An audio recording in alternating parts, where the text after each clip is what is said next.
Good morning and welcome to day 2 of the EV Summit, and happy Halloween. Unlike Halloween, the EV Summit is both treat and treat.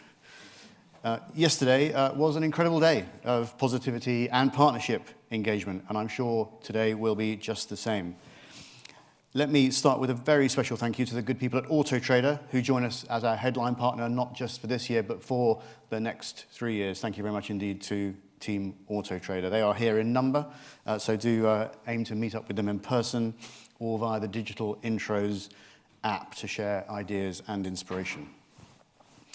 I'm delighted to say our moderator this morning will be joining us from Moderator, Mark Palmer, who's the head of strategy and insights from Auto Trader. I'll be handing over to Mark shortly. This afternoon, another Mark will be joining us. So I'm delighted to be joined by Mark Coltelli from EY, and we'll have a very special announcement on that. Our moderator this afternoon will be Jill Knoll, who is also a great friend of the EV Summit. Jill is making a very special change to her schedule to be here with us because it's not only day 2 of the EV Summit, but it's day 1 of her new job, and her employers have been kind enough to allow her on day 1 of her new job to start that job on stage here at the EV Summit. Jill has joined a firm called AFRI, who are an engineering services firm looking to engage with this sector.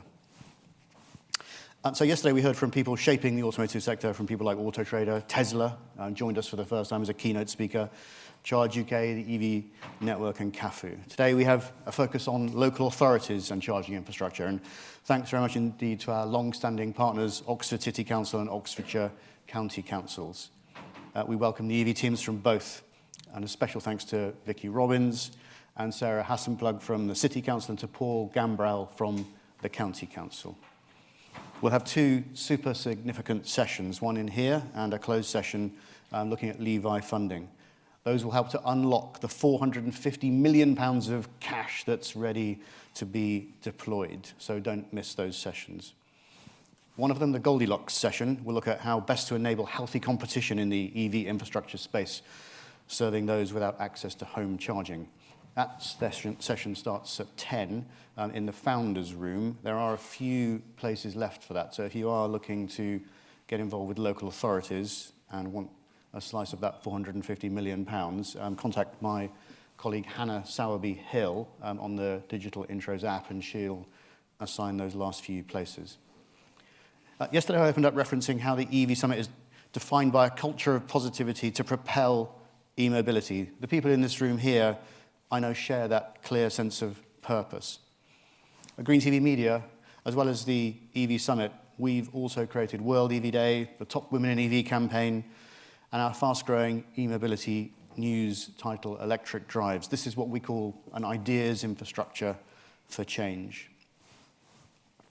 I think we've helped to shift the dial on engagement for e-mobility, engagement that is now needed more than ever with the 2030 mandate change, coupled with keeping the zero-emissions vehicles targets. This has created, I think, something akin to perhaps what we could call a marketing tax, meaning we have to communicate the good EV mission that much harder. Today, and as defines the EV Summit, we'll be joined by some incredible speakers here. Let me mention just a few of those, our keynotes. We start the day with a great friend of the EV Summit and its sister summit, the e-bike summit, Louise Upton, who is the Oxford City Council Cabinet Member for Planning and Healthier Communities. She's also the city's cycling champion. Louise, thank you so much for your support for the EV Summit and for your team at Oxford City Council. For the very first time, I'm delighted that we'll be joined by Lakshmi Mordi, the CEO of Arval UK. Lakshmi and Team Arval, welcome to the 2023 EV Summit. And we're also joined by one of the true pioneers of the sector and of sustainability, Toddington Harper, the CEO of GridServe. In 2018, at the very first EV Summit, Toddington announced the electric forecourt to the world. Today, he'll tell us more about the next super exciting venture in GridServe's world, Electric Freightway. I'm personally very, very much looking forward to that. And I'm super excited to say at the end of the day, I'll be joined by, as I mentioned, our closing keynote speaker, Mark Coltelli. Mark has joined us from New York to make a super special announcement on a new EV Summit partnership between us and EY. Lastly, the EV Summit is not just about delivering great content here on stage, it's also about delivering for you, our delegates. As Ala Al-Houni, the Chief Business Officer from CAFU, so kindly said yesterday, we deliver in a big way for you, the people who attend the summit. Our Digital Intros app is the communications and partnership central nervous system of the summit. So thanks to you, our delegates, for being here. And I'm delighted to say that the EV Summit has been able to support over 20 Volta Trucks people who are here at the summit by offering them zero-cost delegate passes. Yesterday, we applauded the Volta Trucks team. Today, let's actively support them. I know a number of recruiters are here, including James Shenton from Opus Resourcing and Sue White and Dom Jolly from Piper Maddox. So I also know other organisations have expressed an interest in working with the Volta Trucks people. They're searchable on the EV Summit Digital Intros app.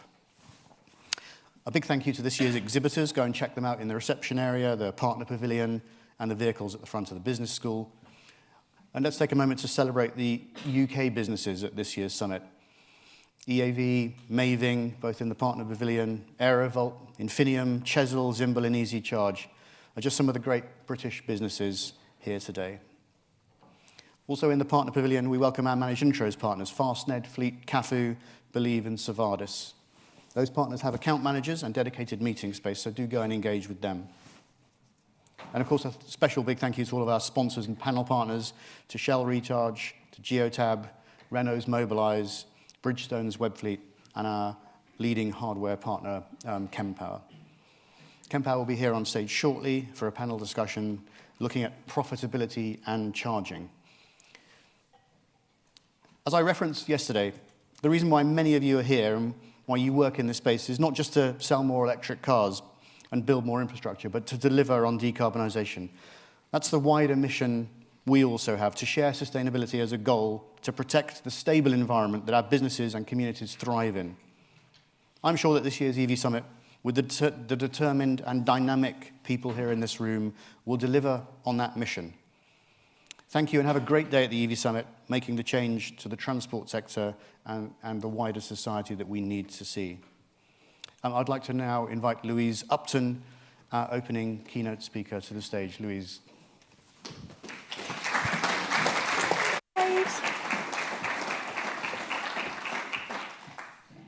Good morning, everyone. Welcome to our fair city of Oxford. Now, I'm actually a Shropshire lass, born and brought up in Shropshire, but at the turn of the last century, my great-great-uncle, William Tichborne Upton, came to Oxford and set up a bicycle-making business with one W.R. Morris.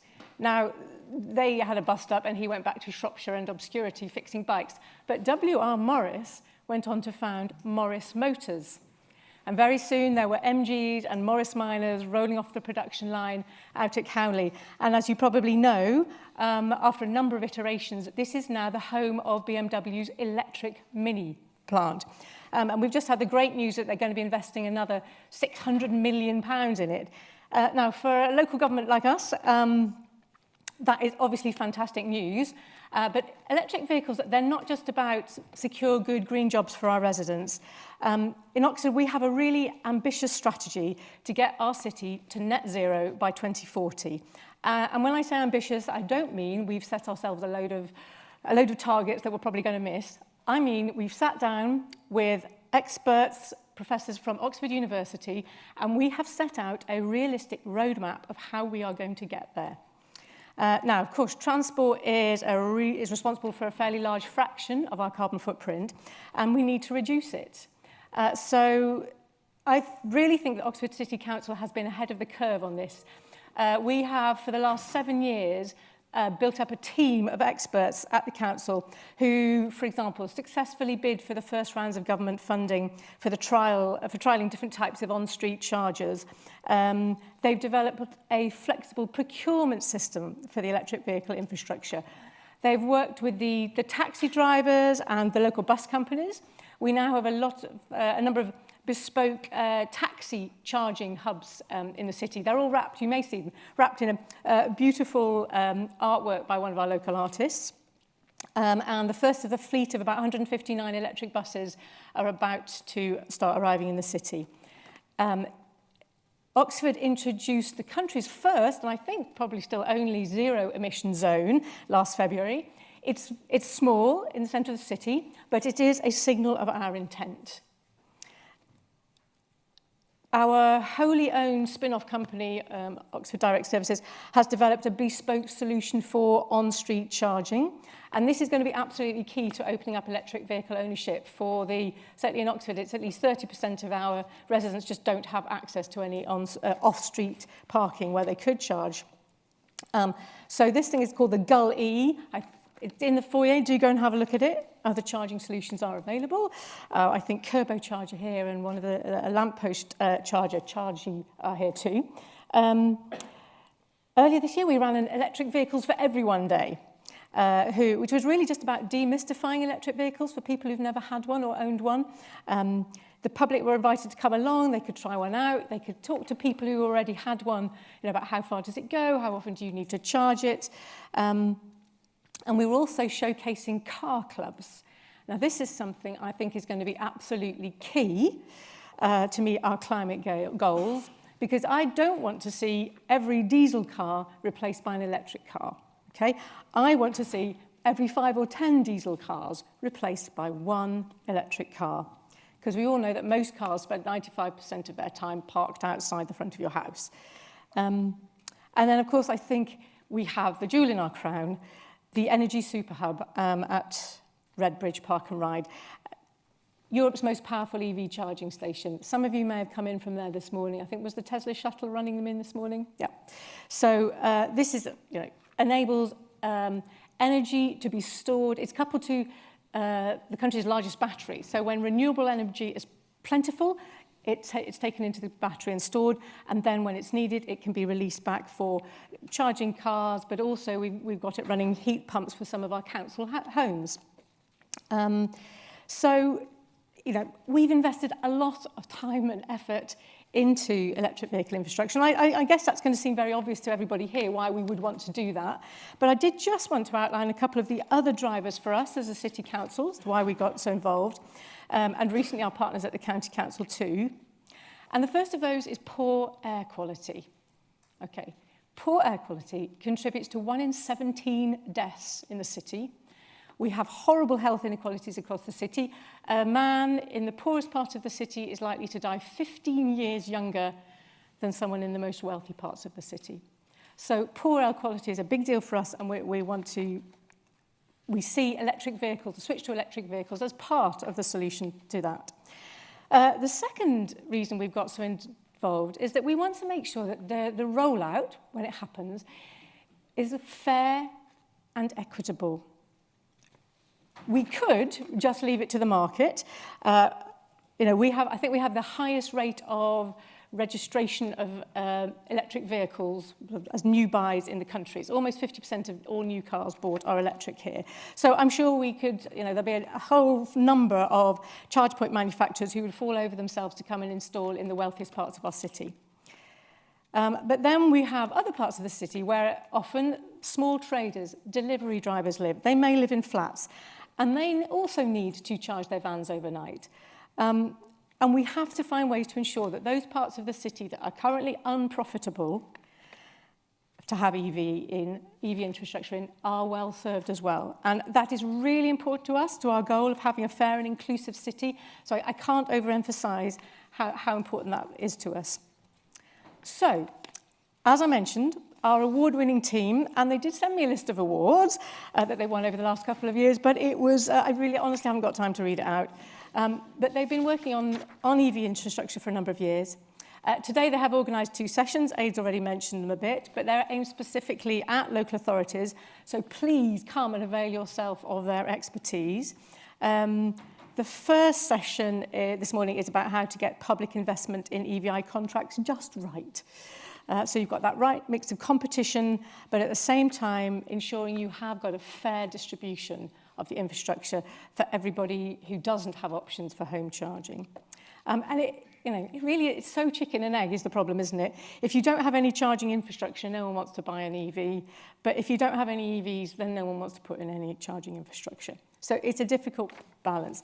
And they've got lots of representatives there from central and local government, devolved governments. We've got aggregators like ZapMap, the Competition Market Authority, some more user-focused associations are there, finance specialist investors, charge point operators. and academia, all represented there. Then this afternoon is the Levi Business Models and Approaches session. So come and learn how some different local authorities are managing their Levi programmes. And also at that session, since this is Oxford, and we do like to make good of all our available resources, we have an Oxford University researcher here presenting some findings on innovative and inclusive policies for EV mobility. Right. Now, I'm absolutely delighted that the summit is here in Oxford again, where it started. We have had to fight to keep it here. I think the bright lights of London were kind of trying to attract it away. But here we are. We've got the most fantastic mixture of players here today. I know you've got chief execs of two of the major public charge point operators, Charge UK and GridServe. We've got, I learned a new acronym here, the Original Equipment Manufacturers, OEMs. The major OEMs and their charging infrastructure reps are here, so Tesla, JLR, Stellantis, Nissan, Renault, Ford, Hyundai. In terms of vehicle size, we have got everything from Aerovolt, who charge batteries for planes, down to this couple of cool British startups that you mentioned. There's Maving, who have this very cool retro-styled electric motorcycle, and then EAV, who it's a four-wheel e-cargo bike where they started with a van and designed it down, rather than starting with an electric bike and designing up. And then we've got everything in between those two extremes of size, including truck charging firms, Fleet, Infinium, Kempower. And then we've got investors from Macquarie, Green Investment Group, Opus CF, Improve CF, and the big global consultancy firms. And then, of course, we've got all our wonderful local government geeks. And I have to say, ours are the most gorgeous and glamorous geeks you will find. And the team are here in the council's, in the Oxford EV innovation area in the foyer. So do go and say hello. And there's a box of Quality Street chocolates as well, just saying. Now, I am really pleased that Auto Traders are sponsoring this because, you know what? Their reach is absolutely phenomenal. They sponsored the Electric Bike Summit that I was at 2 months ago. And since they started promoting electric bikes on their platform, more than half of car drivers now consider an e-bike or similar, something similar, to be a practical alternative for short journeys. Now, getting people out of cars and onto bikes is incredible. So that kind of reach is amazing. So if like me, you are furious that this spineless government has backslid on the dates to end petrol and diesel car sales, I think we can take heart that if electric vehicles take off on Auto Traders' platform, then the battle is 3/4 won already. Thank heavens. Right, now, summits organised by GreenTV have a great track record of producing amazing collaborations and synergies. I think you're going to be hard-pressed to beat the Energy Super Hub Oxford that arose out of the very first one of these summits, because that was a collaboration between the City Council, EDF Renewables, private sector, and the University of Oxford. And it all started over a Danish pastry and a coffee at the first of these summits. You probably won't beat that, but I do challenge you all to come away with either a new idea or a new partnership or a new deal. So get to it. There are lots of people I want to hear from and talk to now, so let's get started. Hand you back to Aid. Thanks.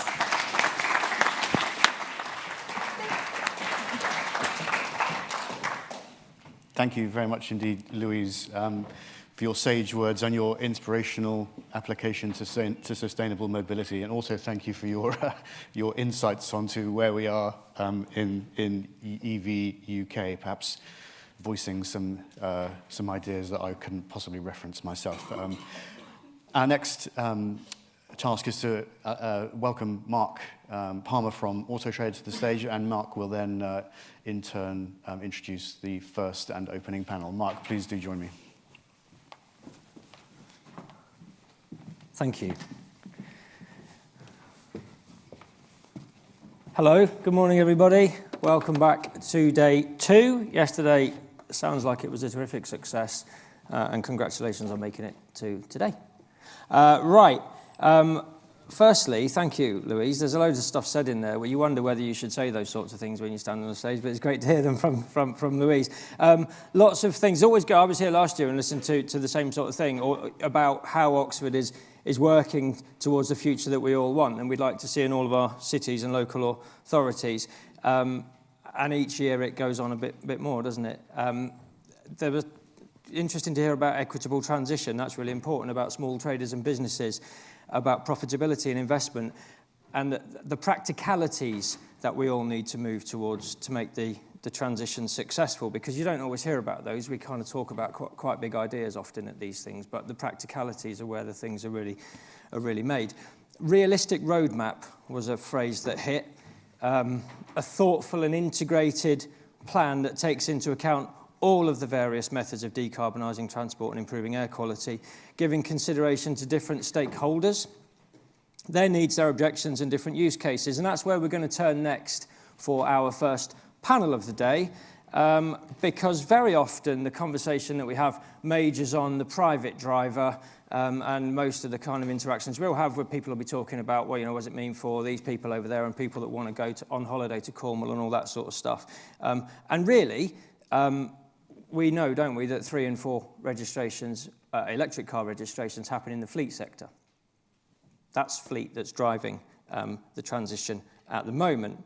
That's fleet that's driving adoption. So we think that fleet's a good place to figure out what's working. Fleet's doing everything first. What can we learn from the fleet sector? And that's what we're going to talk about next, how we can take the learnings from the fleet sector into the next phase of electrification. So I'm going to invite our 3 panellists on the stage for the first discussion of the day. I'd like to make a quick thanks to Geotab, who are coming here for a second year as a panel partner. I think we have a video first, and then I'll ask the team to come up.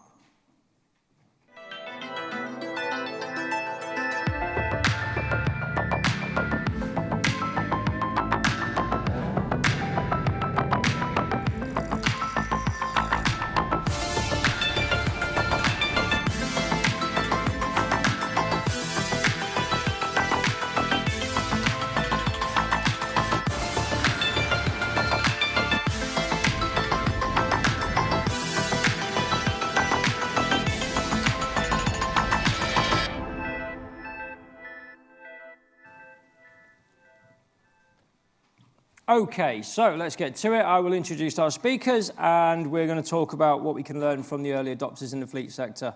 Loads of good ideas we've discussed already together, and we're going to try and get some of that out in the panel. So please, would you welcome to the stage Felicity Kelly, Connected Vehicles and Innovation Leader, Mobility Operations, Aaron Jarvis, Associate Vice President at Geotab, and Chris Brady, Head of Sales at Enterprise Fleet Solutions. Thank you. Okay, so before we begin with the panel, I am going to pass over to Aaron, who's going to tell us about Geotab's work. Thanks, Mark. Let's check the clicker works. Okay, we're in.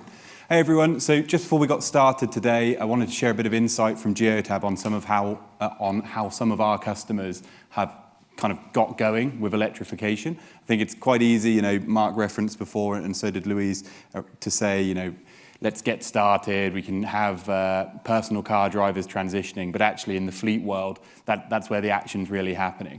And it can be quite daunting, we think, for fleet managers to get started. And our aim is to try and help use the insights we've got from some of the largest fleets in the world to get everyone going.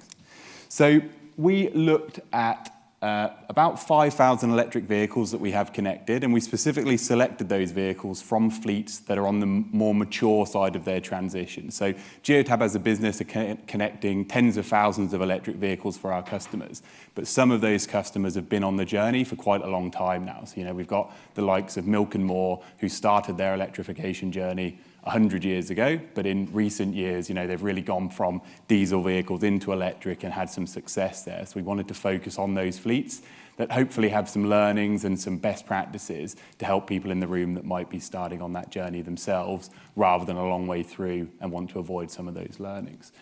So interestingly, we started to look at how those fleets are charging to give us a bit of insight into how they might have kind of planned what they're doing and what successes they might be having. And really interestingly, most of the charging that's happening across those 5,000 vehicles is happening overnight. So as you'd anticipate, fleets that are successful on that journey have gotten into the detail of planning where their infrastructure is, planning which vehicles they can change, and making sure that when Aaron gets his electric vehicle, he can start charging at night, and he can, we can provide some infrastructure, and he's got a driveway, as opposed to some of the fleets that struggle, where they make maybe a more brash decision and just give everyone an electric vehicle and find out the problems later.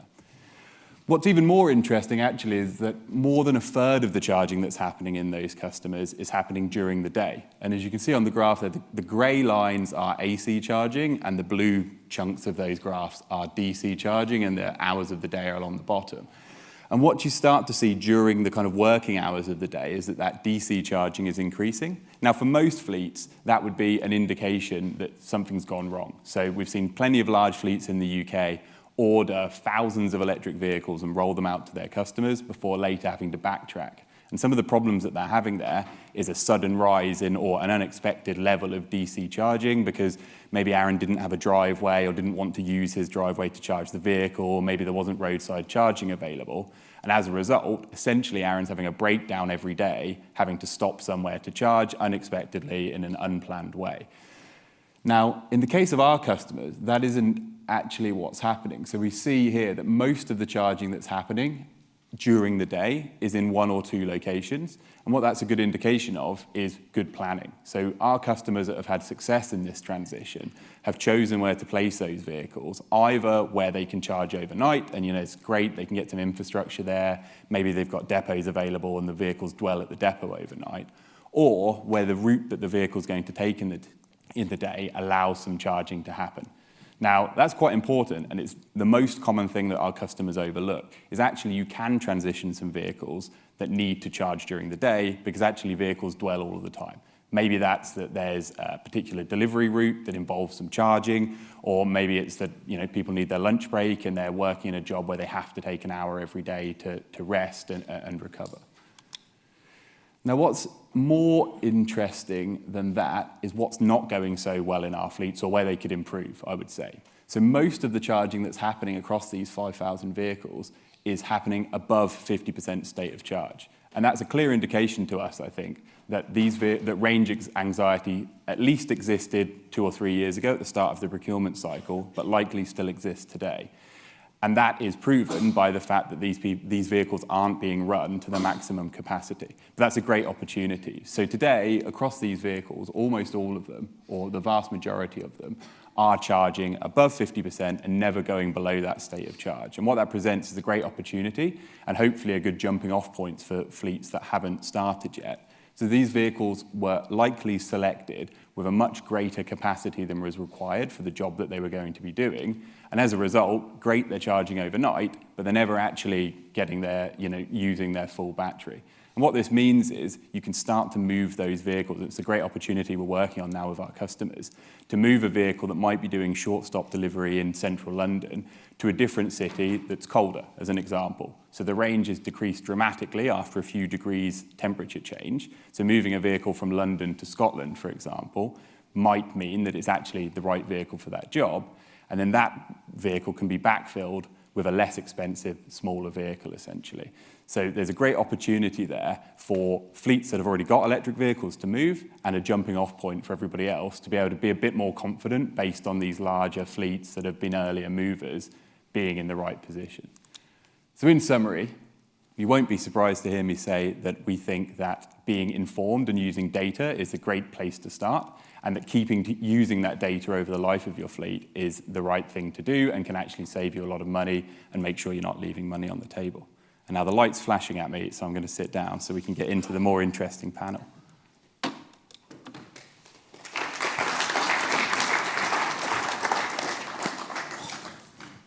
Thank you. There's loads in there, and the data, we're going to come to that in a bit, about how easy is it to access, what do you do with it, what sort of data is available, and what are the key things that you learn from it. Thank you very much, Aaron. Right, what we're going to do, before we get into the questions and so on, we'll have some time at the end, and I'll be guided on how much time we've got for questions. Probably be between 5 and 10 minutes, depends how the chat goes. But if you've got questions on any of that stuff, or as we go through the panel, then jot them down, and then there'll be some roving mics. We'll come and find you. Okay, so I'm going to start with a question for Felicity, and then I'll come to you as well, Chris. Just when we say fleet, it's quite it's a generic term, right? Can you tell us a bit about the kind of the the people and the differences in your kind of businesses and the drivers of your of the electric cars that you have? Of course, yeah, and they are very different, aren't they, Chris? Yeah. So I work for Motability Operations. We're the operators of the Motability Scheme, which offers a worry-free proposition for customers in the UK who have a disability, who are eligible for a number of disability benefits. When I say worry-free, it's essentially kind of a just add fuel or just add electric offering. And every single one of our customers has a disability, which poses kind of a whole load of interesting challenges as we talk about electrification. We operate at scale, so we have about 700,000 vehicles in the UK at the moment, and a small subset of that, albeit a fairly large electric fleet of about 30,000 vehicles. So we're just trying to work out at the moment how we can sort of smooth the transition and take the learnings from the early adopters and carry that through. And just on that, those are there very different use cases between those 700,000, or do you find that everybody's patterns of driving and that sort of thing are about the same? Great question. I mean, I think we're just at the beginning of that journey, and I think that Aaron's right. Data is, the key to unlocking it. We've started to do some work around understanding vehicle usage and how existing electric EV drivers are charging their vehicles, but we really need to understand a lot more in order to deliver a smooth transition. So there's generally kind of might be more similar to the private driver experience with Motability. Yours is different though, Chris, isn't it? Yeah, it's quite wide-ranging. So we've got the private driver, the person that might rent a vehicle for a weekend or a business trip potentially, and then we've got the fleet user, the person that's using a commercial vehicle or an HGV for a specific purpose. So commercial vehicles, if we think about those slightly differently rather than the driver, what are the key differences that you find between those? Well, weight is a big key with using a commercial vehicle fleet, so making sure that you've got the range with the correct weight capability of the vehicle, and one bringing the other down. And then Aaron's already touched on it, but seasonal environments making a big difference as well. So making sure that the vehicle is fit for the purpose of the job and making sure that it's not going to affect operational efficiency. And we've seen through this conversation that you're widening the stakeholders that you're speaking to. So no longer is it the end user, is it just the fleet manager? We're now talking to HR, it's the operations team, it's finance, it's everybody making sure that this creates the ecosystem that it needs to be successful. Because otherwise you find yourself on the other side and people are deciding that they'll find the reasons not to change rather than the benefits of change.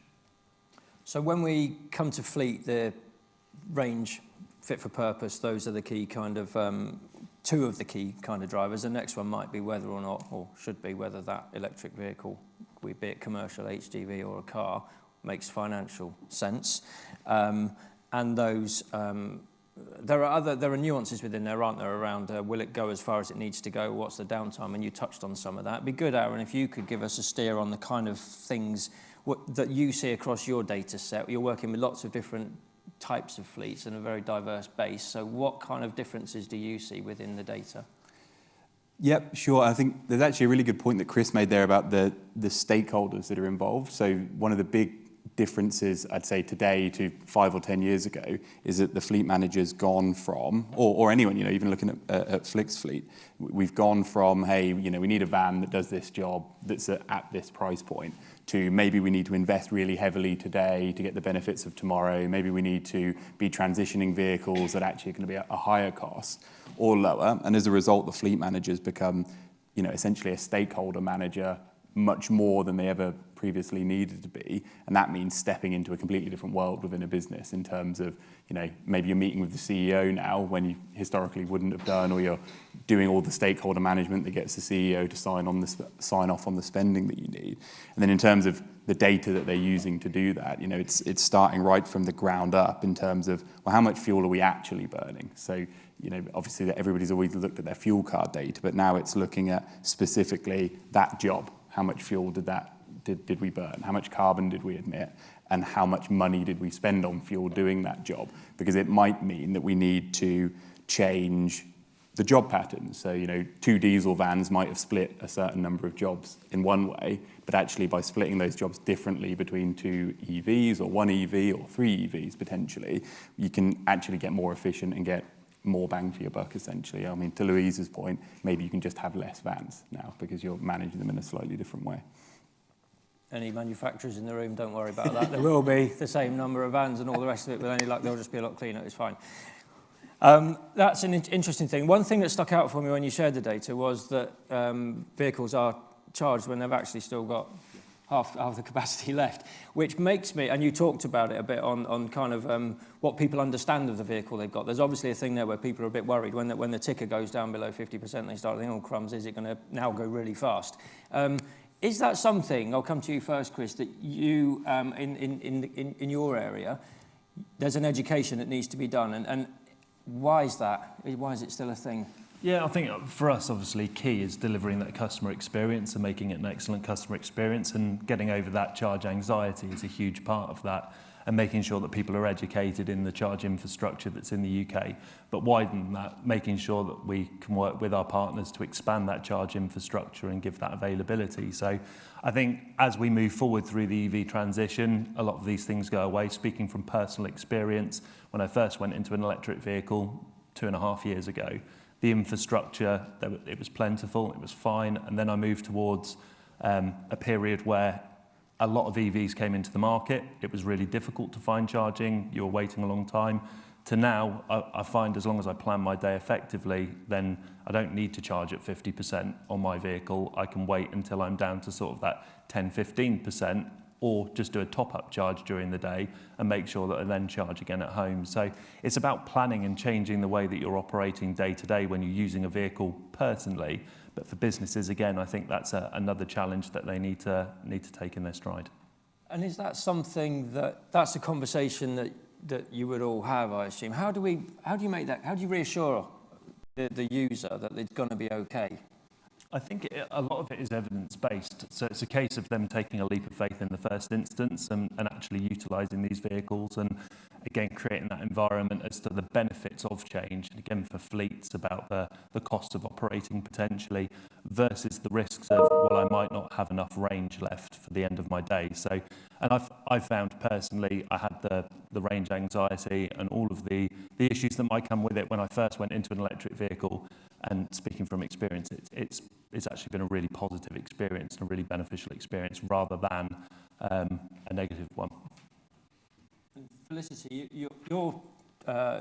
your users, I suppose the drivers, they've got different requirements. Yeah. And it'd be good to touch on what some of those different requirements are and whether there are different anxieties. You mentioned each of those has a disability of many varied types, I would guess. So what do you hear from all of those people? Those that have firstly taken electric cars, but also those that haven't or won't. What do you hear from them?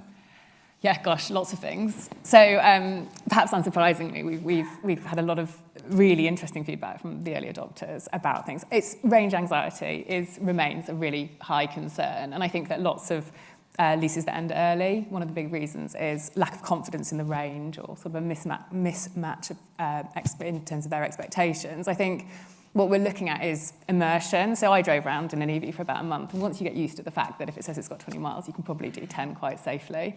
I like to be risky. I think more broadly, MO customers face a much wider challenge, which is the inaccessibility of the public charging network. So at the moment, a lot of our customers have home chargers, but the reality is that in the future, there will be a significant percentage that don't. And a lot of the feedback we get at the moment is that their experience of using the public charging network is challenging in lots of different ways. They're inaccessible for wheelchairs, paying is really difficult. So what we're trying to do as a team at the moment is work out how we can tackle those pain points and bring it together. But yeah, there's some big changes, I think, that need to happen. That's interesting, because we kind of think, we talk a bit about the EV bubble, we're making progress, the numbers get bigger every year, that kind of thing, but sometimes you hear something different from people that haven't quite kept up or heard about it or aren't that interested. I'm going to come to you actually, Aaron, because and I don't have this question written down, so hopefully you can answer it. Does the data tell us that we've got enough chargers at the moment to do the job that we need? We know that most cars, 85% of electric cars are charged at home or on without using public charging. But then Chris mentioned there that, there was a time when there was plentiful and then it wasn't. And what is it now? Yeah, it's a good question, and we're actually trying to do a bit of work with the Association of Fleet Professionals on this. So I think the public charging network is certainly in a place where it can sustain today's capacity, and we're seeing a lot of good work by GridServe and the like to increase that. I don't think we're too concerned about what that roadmap looks like. But where there's definitely a gap is on roadside charging. So, the majority of van drivers, or at least a good percentage of them, park on the side of the road at home, and therefore most of them can't charge at home, because we're in a little bit of a trap where the return of investment of putting charging infrastructure on the side of the road is a 4, 5, 6 year payback, and councils make their decisions on what they do based on 1, 2, 3 year terms. So we're a little bit stuck and trying to work with the industry to try and improve that roadside bit, so that more fleets can do what I was saying before, which is charge overnight, essentially, because actually vehicles have developed in such a way now in battery technology that charging during the day isn't that necessary for a good chunk of the work that happens. So, and that will be something that you hear as well, but won't it? Because there'll be hotspots within the UK where Motability, customer penetration, I suppose, is greater than in other areas, and there might well not be charging solutions for there. I'll ask you first and then come to you. What do we need to do about that? What would you like to see change? I think there needs to be more support and more pressure, I guess, on local councils to make that happen. And how do we do that is by pooling our data, essentially. Ultimately, things change in local government through lobbying and getting those data sets together. So, we're working with some of our main competitors, essentially, to provide this data to be able to help the AFP lobby local government. And I think once we start crossing boundaries as well, so maybe working with a Motability to say, well, there's not only 10 van drivers on that road, there's also 6 disabled people. And actually, if we put this charging infrastructure there, everybody could transition. We start to go on that journey, I think, a bit more rapidly. Yeah. Well, to Aaron's point, I know some of my colleagues in the innovation team have been working with, I'm probably assuming some people in this room from Oxfordshire, around piloting sort of on-street charging solutions for Motability customers. But also, it's absolutely sort of partnership. So we've just done a really exciting project with Cenex where we were able to kind of share postcodes of our customers, I guess, in sort of an anonymised way, so that local authorities can see density of customers. Obviously, we need to transition all of our customers in the next 10 years or so. So that's a really good guide of where there's going to be sort of concentrations of electric vehicles to sort of support planning. And it's had really incredible reception, actually. And we're hopeful that lots of local authorities will find that a really useful tool. And like you say, hopefully there'll be other partnership opportunities to kind of layer other data sources in. So we talked about supporting drivers, we've talked about range charging and so on. Really in the fleet sector where it's going to be a yes or no is when it comes down to what the numbers kind of say, I guess. There's going to be an ESG consideration and so on and so forth, but really the procurement person needs to say yes or no. Be good to get a feel for what those numbers say. Does it make sense, and what strategies, I'll come to each of you, do you use to persuade the right people to speed up the transition? I'll ask you first, Chris. Yeah, so again, and not to steal Aaron's thunder on this, but using the data is a really big part of the way that we've helped, and back to your previous point as well, to educate people on the change to electrification is about preempting any of those concerns and making sure that the data supports the transition, again, to make sure it's going to work when it goes through. So we will work with the end user, whether it be the fleet manager, whether it be the operations team, the finance team, to create that environment where they feel that, one, it's going to be suitable for a requirement, and then you look across the life costs. And I think it's still too early to make that distinction around what that cost point looks like. But I think the early indications would show that there is a lot of sense in moving towards electrification. On a personal company car benefit side, there's definite advantages to that. But on a commercial vehicle user, it's making sure, first of all, that it's operationally fit for requirement. And I think if you can overcome those objections before the vehicle goes on the road, you go a long way to being able to make that successful transition. And Felicity, how do you persuade people within your organisation that this is the right thing to do, and at what sort of pace? Well, I think we broadly agree it's the right thing to do. I think our concern is that our customers aren't left behind in the sort of race for electrification. So at the moment, we're actively subsidising EVs so that our customers are able to access them. And we're working on all sorts of solutions and all sorts of different partners, always interested in talking to new people about things that we can do to make the experience of using an EV easier for customers. I think things like education and immersion are proving really valuable. I'm sure that our strategy will kind of grow and change. But I think, yeah, it's just about making sure that our customers are part of it and we're not sort of creating this ecosystem that excludes segments of society. Yeah, I think so. Trying to take a slightly different tack to answering. Where we're really focused as Geotab is helping our customers now on the almost intangible in terms of how much extra business can you win by being more sustainable. So it's quite hard to quantify today. So, would you have won that tender if you didn't have this decarbonisation strategy? It's getting easier because, there's lots of sustainable supply chain elements and gradings that companies can have. But essentially where we're finding our most success now is working with the fleet operator to help enable their sales team, essentially. So, this big contract that you want to win has a requirement for a decarbonisation strategy. We'll help you write that decarbonisation strategy. And it's not just about switching to electric. There's a lot of steps before that. But clearly, talking at the EV Summit, being able to say, well, we're going to deploy this charging infrastructure over this period, and actually maybe being able to ask the customer, okay, so you want us to operate 800 ambulances for you in central London and you want them all to be electric. Well, you need to put some charging infrastructure on your sites. And being able to have that kind of heated discussion sometimes, where they say, no, you need to be able to do it without us changing anything. Well, that's impossible because, you're running a lot of equipment in an ambulance as an example, and kind of getting into that detail and enabling them to have that negotiation. So here's the data from the diesel ambulance that's doing the job, and here's the data from another electric ambulance somewhere else that says we need a charge point there, essentially, and you need to help us do it. Data's key. Yeah. Just before we go to questions, I'd just quickly like to ask each of you, if there's any fleets in the room that haven't started yet or are wondering they need a bump, what's the one thing that you would say that they should consider? What's the most important thing that fleets, thinking about making the transition, should take into account before they begin?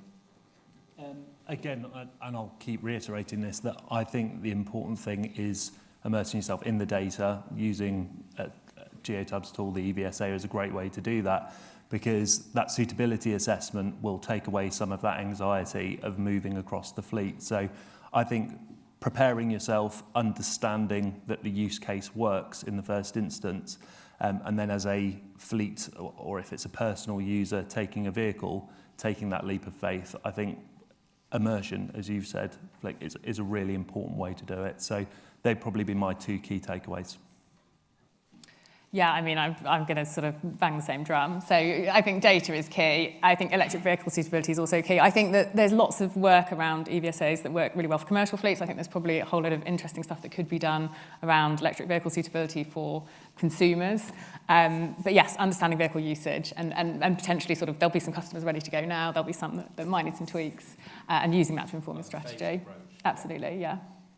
Yeah, I mean, I echo the same comments.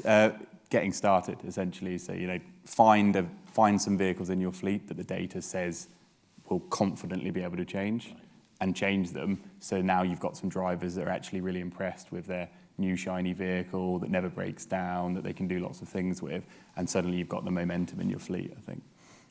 Brilliant, thank you. Right, we will go to any questions. Just stick your hand up and then introduce yourself and direct your question. Are there any in the audience?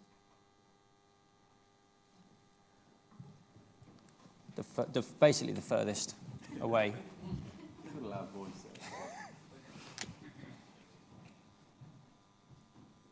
Hi, I'm Laura, actually Mark's colleague from Auto Trader. I'm just interested to know the proportion of Motability cars that are electric now, and the kind of, I guess, the market size of Motability. We have a fleet of about 30,000 cars on the fleet, electric cars on the fleet today, whole load in an order bank somewhere, I'm sure.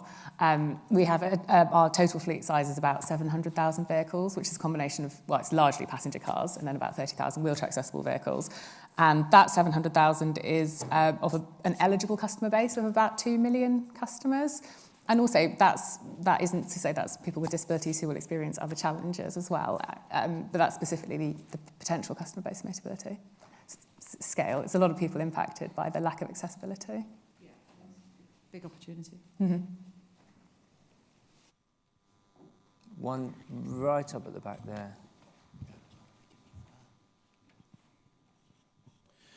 So we talked a lot about efficiency and the possibilities of downtime. What's the experience of the panel because downtime is a very intangible thing, and it's a very costly thing as well. And we've talked about maximising the efficiency, the total cost of ownership, and all of those kinds of things. What's the experience of the panel around maximising the uptime of the vehicles in the electric vehicle world versus perhaps diesels and so on? I can jump in first. Yeah, so I kind of covered in the data there a little bit, but where I mentioned, on the negative side, seeing a big increase in DC charging during the day when you implement electric vehicles, we've seen a lot of large fleets of not taking a data-led approach and just said, everybody's taking an electric vehicle next. That you essentially build up a lot of breakdowns in ICE vehicle terms where drivers can't do their job and have to stop somewhere. They have no idea where to stop, so they end up at some charging infrastructure that's not fit for purpose, or there's a queue, or it's not planned, and suddenly they're off the road for 3 or 4 hours, and that's half a working day, quite a high cost to the fleet. So that's probably the one that stands out for me from our customers' point of view. Yeah, similar theme as well, to be fair, Aaron. I'd say that looking at preventative maintenance, planned maintenance from an SMR angle, and the potential benefits of EVs in the nature of the way they operate, and the fact that could create an environment where we do maximise uptime and reduce the downtime, that's an exciting opportunity, I think. So, yeah, that's something I'd certainly take away. Do you see a big variation in not just fleet planning or lack of planning, but in kind of vehicle type, vehicle usage that would help answer that sort of question? I think there's definitely a variation. I think it's quite difficult, given electric vehicle availability over the last few years, for a fleet operator actually to get, you're used to buying Ford Transits and speccing them exactly how you want to. If you can't get just Ford E-Transits and spec them exactly how you want to, that's a real big challenge for a fleet, and it does lead to some of those mistakes where, well, maybe we're a Ford house, so we can get everybody Ford E-Transits, and they're not the right vehicle for that job, or maybe just a lack of knowledge around, well, there's 3 different battery types of that E-van, and choosing the wrong one, or just picking one because of the availability that you have, again, causing these sort of unplanned events where the vehicle just wasn't the right vehicle for the job, essentially. And does that happen, sorry, I know we're on time, but I'm interested to just close this off. Does that happen because the person making the decision doesn't necessarily know what they need to make a decision on, or the product isn't just quite right for what they need, or the communication of the benefits of that product isn't clear enough? Lots of reasons. I think there's a number of fleet operators that today will be under the pressure of a CEO that's made a decision that they need to enact, and set them a very difficult target against, like you say, not having the right product available necessarily. So that, for me, that's one of the key drivers at the minute, is just almost being forced to make a decision where there isn't a right answer in some cases. But again, if you look at the fleet as a whole, maybe moving vehicles around within the fleet could have made the product that's available suitable for a job in the fleet, but it could be that you're looking at just this vehicle that needs replacing, rather than the 99 other vehicles in the fleet that you could have gone for. Thank you. So with Auto Trader, we talk to it's just interesting to wrap this up. We talk to retailers about the kind of vehicles that they should be stocking, the kind of thing that they will need to sell and understand in the future. And if you're someone that's sold cars for 10 or 15 or 20 years, you kind of know what sells in your local area, you know how quick it will sell, you know roughly what you're going to pay for it and what you can sell it for. So that all works. What we're telling retailers now is the gut feel that you've got, the instinct that you've got, probably isn't as useful as it used to be, because things are changing much more quickly. These cars may or may not sell. They may or may not be a market. You may or may not make the sort of profit that you would expect to make. You need to follow the data. And it is exactly the same we're hearing from this conversation with fleets and actually with private drivers. And it's really interesting to kind of hear your perspectives on that this morning. I'd like to thank GeoTab for the panel this morning, and all 3 of you for some really insightful comments. Thank you very much.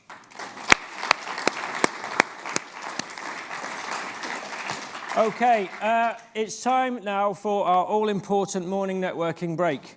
with our 2 dedicated areas, the partner pavilion and entrance hall, and we will see you back here at 11 o'clock.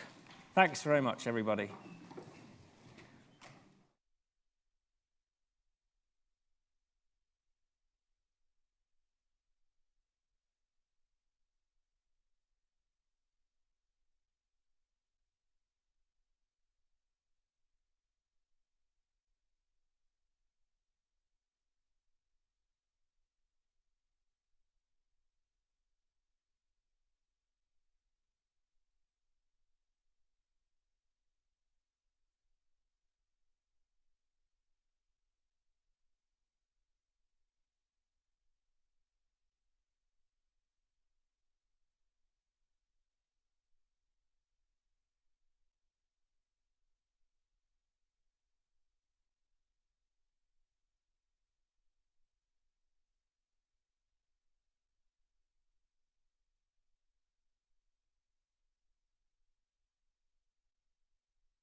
Hello.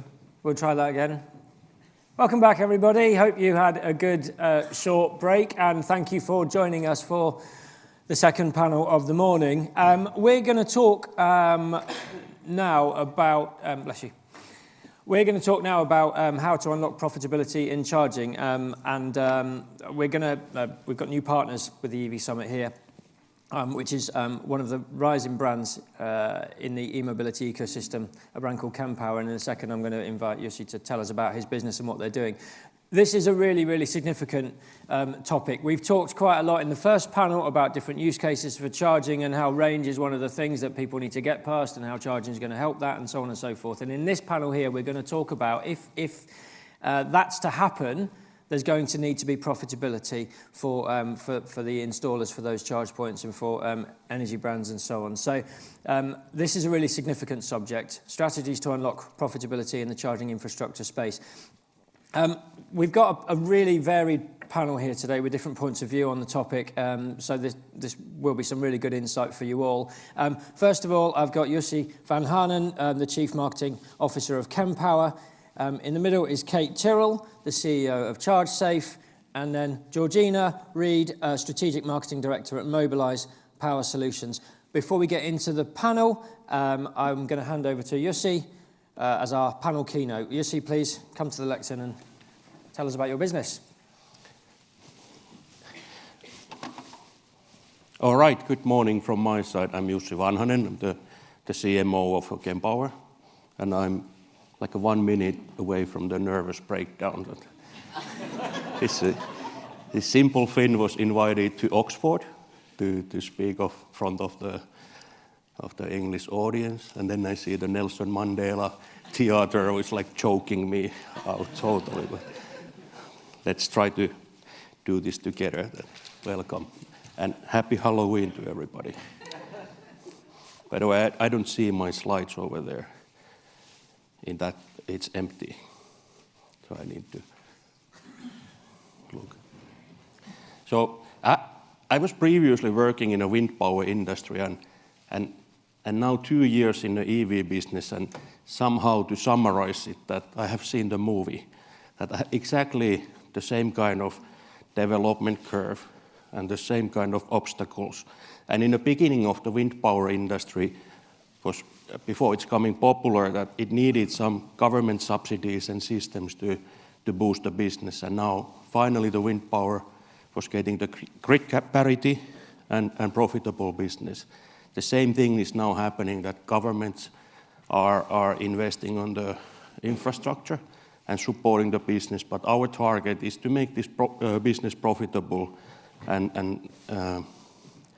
kind of self-containing. We think that the main thing to attract the people to the charging stations is to make the charging experience very positive and seamless and easy for the drivers. And that's the key to attract the consumers to the front of our supermarkets and to our convenience stores. There was a bad reputation for the public charging stations because of the bad reliability of and the bad behavior of the stations. That we took this as a number one priority to boost the reliability of the stations. And I'm really happy to see that also in the UK you have taken a big initiatives to have a boosting the reliability of the charging, and the aim is to go over 99%. I think that should be the minimum target for the industry to be profitable and to be worth of the trust of the drivers that are coming into our charging stations.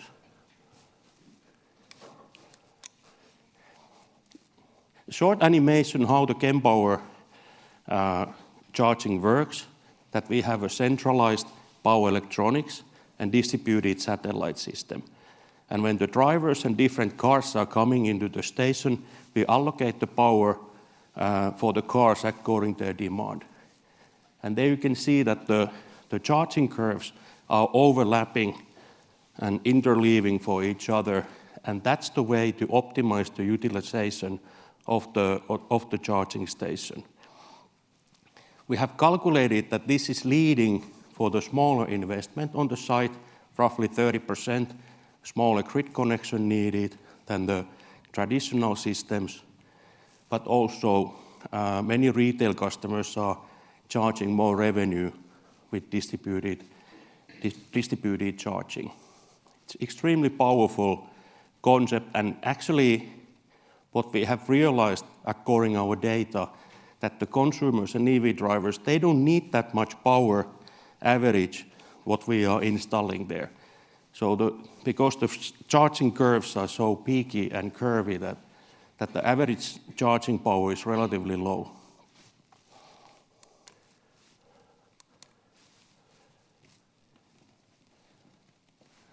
Very difficult to see what I wrote here. The difference between that we have lots of data to compare different customer behavior and the different charging sites. And this is a very busy site from the Norway, and just as an example that how the drivers are using the charging site in the CPO, charge point operator sites in the Norway. And that kind of massive amount of data and analysis we can utilize to unlock the revenue sources and also bringing a new revenue streams for the retail chains. And this last example is one Finnish retail location, and you can compare the difference quite nicely with the CPO side and the retail location, where actually people are charging more throughout the week, and charging powers are relatively lower than the CPO side. Just as an example, there's a lot of data there. I leave it there for a while, but my 5-minute introduction is over. So thank you, everybody, and let's continue the discussion.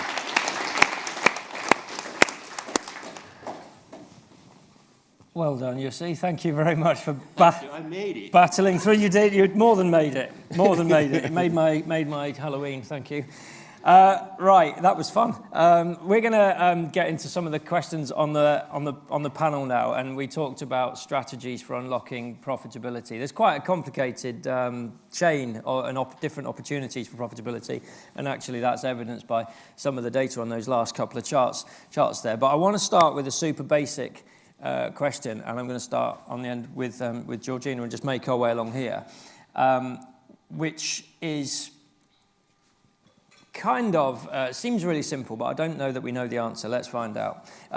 We all in the room know that public charging will be the first or second objection for people who are rejecting the transition to an electric car. Actually, just as an aside, we ran some research earlier on this year on Auto Trader. We found it was the second biggest issue for people who have access to off-street parking. So people with driveways, we found, one of the biggest groups of drivers in the UK. The second biggest reason for people with a driveway who are rejecting an electric car is public charging. They may not even need to use it, but they don't quite realise that. That told us that there's a perception thing and there's a need thing and all those other sorts of things. So the first question with that sort of stuff in mind is, how do we know what sort of public charging people need? And I'll ask Georgina first. I think it is not that complicated, and I think it's about, when we put in public charging points across the network, we've already measured traffic, what the site is about, whether it's a retail park, whether it's on a motorway service station. So already we know the route that those vehicles are going already, so we know that that's the best place to put that charge point in that area. So it isn't complicated in that respect. I think it's about giving people choice, and that's the issue I think people have. They don't have the choice that they would have traditionally, or even perceived choice that perhaps they could go to a Shell garage or a BP garage or whatever it is. They can't go to a Shell charger or whatever it is. So I think it's people don't think they have a choice. They do. Public charging points are actually really only used for emergency points, or long journeys. So then they're not going to be something that you're going to be completely reliant on anyway. So I think, You know, I think it's about dumbing it right down for the driver and not making it complicated, because all of that complicated decision making has already gone ahead for that driver already. Just to follow up on that, it's an interesting point you make on choice, just so we understand that. You know, sometimes you drive down the road and there's a petrol station on one side and then another one on the other side, whatever brands they are. Do you mean that people in a location ought to have the choice between different types and maybe different prices and experiences for charging, or that there aren't enough of them, or a mix of those sorts of things? Well, I think when you're in a motorway service station, you don't really have a choice anyway. You just stop off, and whether you're paying for petrol or electricity, you're going to be paying a premium amount because you're at a prime site. So you're never going to have that choice of choosing a cheaper, you know, electricity tariff, you know, if you drive further down the road, because you're already at that point where you need to charge up. So, but I think perhaps there should be more transparency in the network about pricing, and understanding that, you know, you're paying 77 pence a kilowatt rather than maybe if you stopped at the service station down the road, which was 69 pence a kilowatt. So I think transparency of costs, which is what you'd see on the signs at a fuel station, you don't have that. So people are always slightly concerned that they're paying a lot of money for that. But be aware, you're charging at a motorway service station, you're going to pay a premium price. Similar to the way you would have done if you had your petrol or diesel car. Absolutely. Thank you. Continue. Of course, yeah. That you were asking that how we know or what kind of charging they need. That there's like from our company point of view, two different strategies that we look at the big data and analyze the data, that what is the use rates and what's the customer satisfaction according to the data. But then the engineers, they always don't have the right solution, that we need to talk to the people also. And that we have analyzed quite deeply, that what's the human behavior at the charging sites and what they really need. And they want something that is easy, they want something that is safe. And those are the key drivers for our solutions. I'm glad you used the word safe there, because I'm going to come to Kate now, because you'll probably you'll have a slightly different perspective, or you'll add some variation to these our understanding in the room of what people are looking for when it comes to charging. I think. What's your view? Yeah, I mean, it's a completely different experience to just popping some fuel into your car. So for me personally, I don't have a charge point at home. I live in a terraced house in a built-up city. So I very much rely on the bollard-style charging, which is like 3.5 kilowatt. It will take overnight in order to get me from 0 to 100%.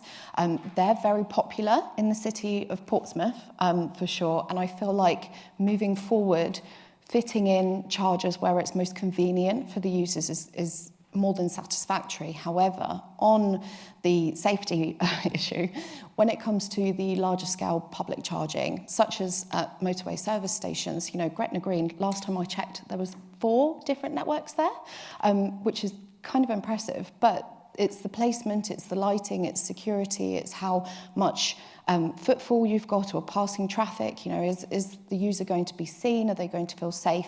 We're come straight into that time of year again. Just a couple of days ago, the clocks have gone back and suddenly it's darker much earlier. So really just that consideration for how do we ensure that our users feel safe, where traditionally they're going into beautifully lit forecourts and spending less than 5 minutes putting a nozzle in their car. Do you think there has been enough consideration? No, absolutely not. So tell us a bit more about that, though, because what it feels a little bit like to me that, you know, there's a bit of rush to get charge points into place. Numbers, people talk about how many do we need, is it this 100,000 or that 100,000 or whatever, and it doesn't feel like that's a thing. That, you know, a driver who's wondering about making a switch wants to know different things, and they need certain types of reassurances, and there are loads of different types of drivers. So what's your view on that? Yeah, so we've had a really uniform rollout of petrol stations. We all know we go to a petrol station, it's lit, there's a forecourt, there's a kiosk. They're dotted all over the country. With charging stations, it's vastly different. Quite often you will find, and our inspectors do go out to sites and they'll joke with me and say, you know what, I couldn't find this unit, so I thought of the worst possible place I would want to find the unit, and there it was, right at the very back corner, nowhere in sight of the hotel reception or a restaurant.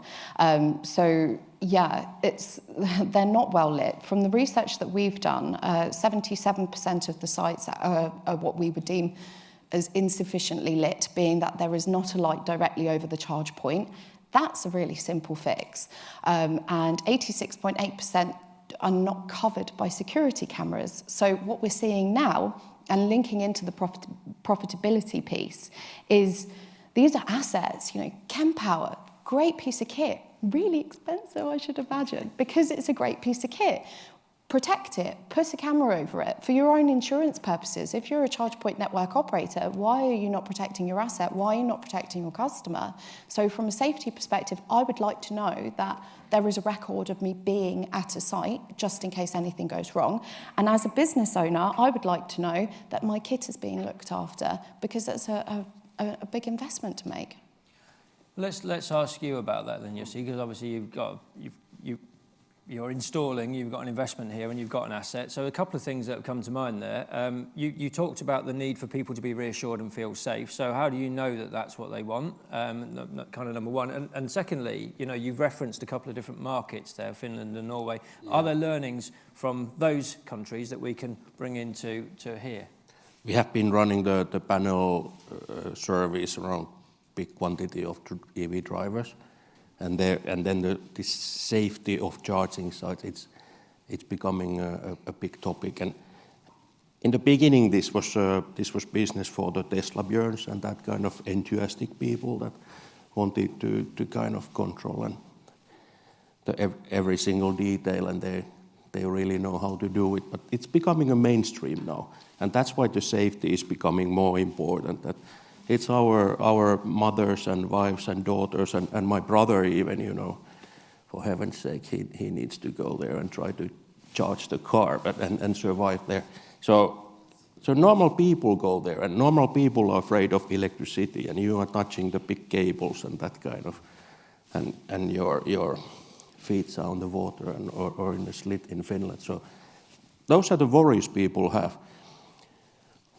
About this international perspective, what we see now that the retail chains and supermarkets, they are investing on the charging.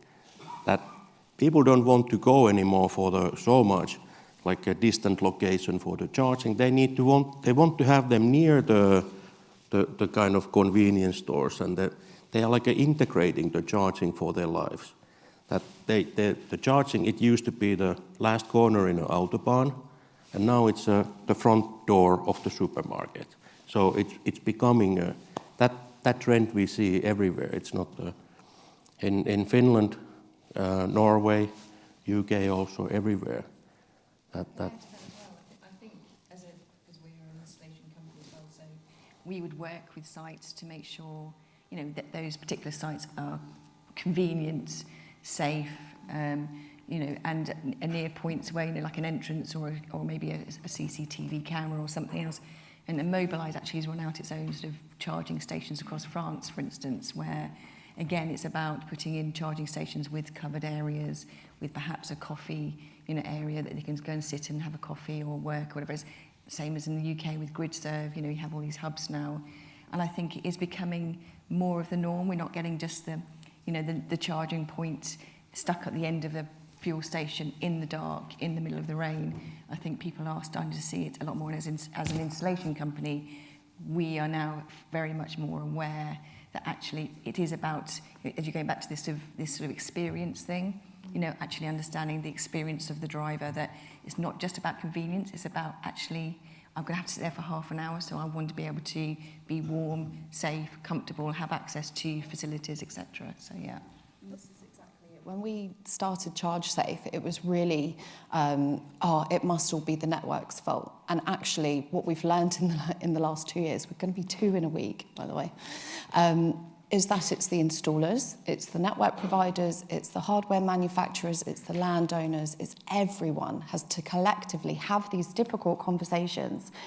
This grid connection is over here, but actually it's safer for the chargers to be here and it's more accessible for the chargers to be here. So can we just invest this extra bit of money for a new grid connection, some extra cabling, because this is going to be here for a long time. And actually by paying up a little bit more now, you're going to be saving yourself from really expensive retrofitting in the next 10, 15 years. So do it now, make your network, your assets extremely valuable. And when we get to, in about, I reckon, the next 5 to 10 years, when we look at other networks being consolidated and acquisitions and mergers happening, those sites are going to be the really attractive ones to competitors looking to come in and purchase those assets. So from a business perspective, it makes a lot of sense to do it now.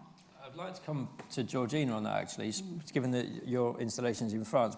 This is about unlocking profitability. We talked a lot about safety, the consumer experience, and so on. Those are hygiene factors and fundamentals which need to be in place and aren't, which will be at some point in the future. With those installations, and they've got coffee shops and roofs and good things, and France is a great place to drive, of course. What's your experience of the different stakeholders and who is making profit and how that looks when you're installing in somewhere like France? So there are, I think it's exactly the same as when fuel stations came about. The stakeholders are evolving. So on CPOs, you've got your venture capitalists, they're the stakeholders actually providing the investment up front. You've got your hardware suppliers, you've got your installation subcontractors, you've got your DNOs, you've got your estate managers and landlords of that land. So there's a lot of stakeholders involved, and it is not a simple project, whatever you do. So, and then at the end of it, the final stakeholder and the most important stakeholder is actually the end user, the driver. So there's all these considerations. As an installation company, we don't just go and fit a unit in the middle of somewhere. We have to consider all the different stakeholders, the location, the how it's going to be charged. Is it going to be a rapid charge or a fast charger or whatever? So the stakeholders are important. It's a very complex thing to consider when you start installing these units. We have carried out some studies, and we have noticed that the EV drivers, they spend more time on the locations where they go than normal cars.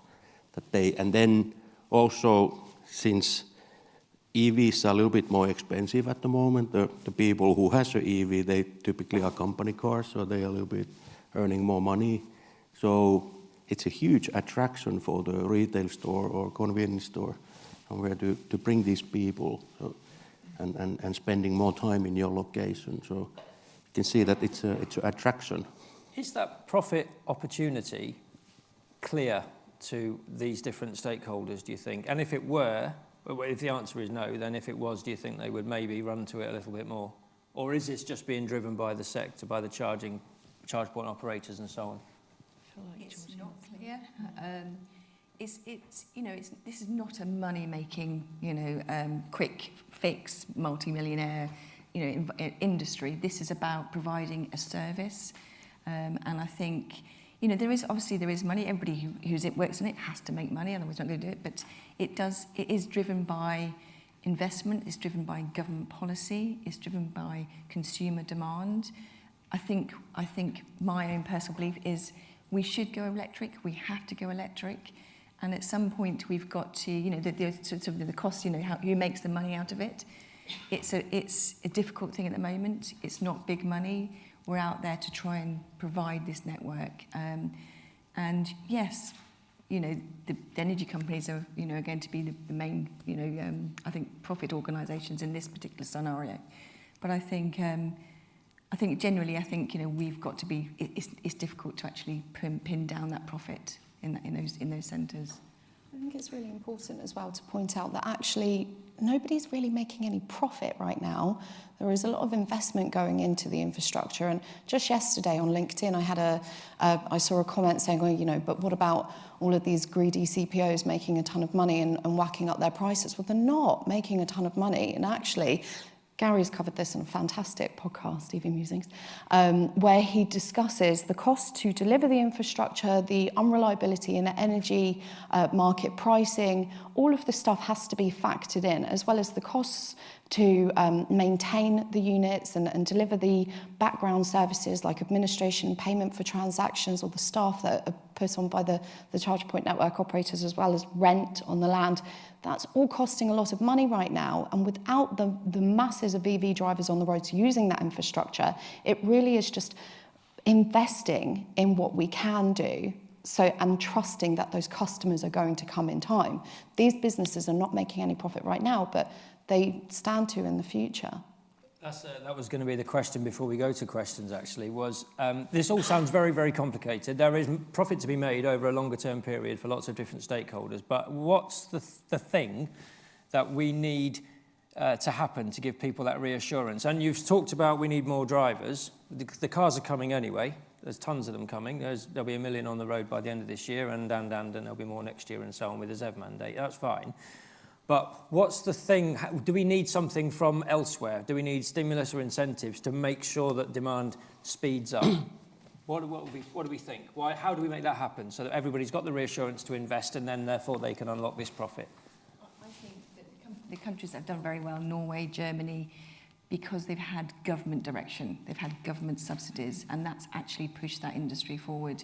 We don't have that. Having said that, I think the industry itself is going forward on its own, progressing forward, whether you're an OEM producing the EVs, whether you're an installer, whether you're Chempower producing the hardware, we are still going forward. And I think we're driven to do that. And perhaps at some point, the government and local authorities will start to realise actually they have to invest in that infrastructure and that service for their own communities as well. I think it should be seen as a service rather than a necessary.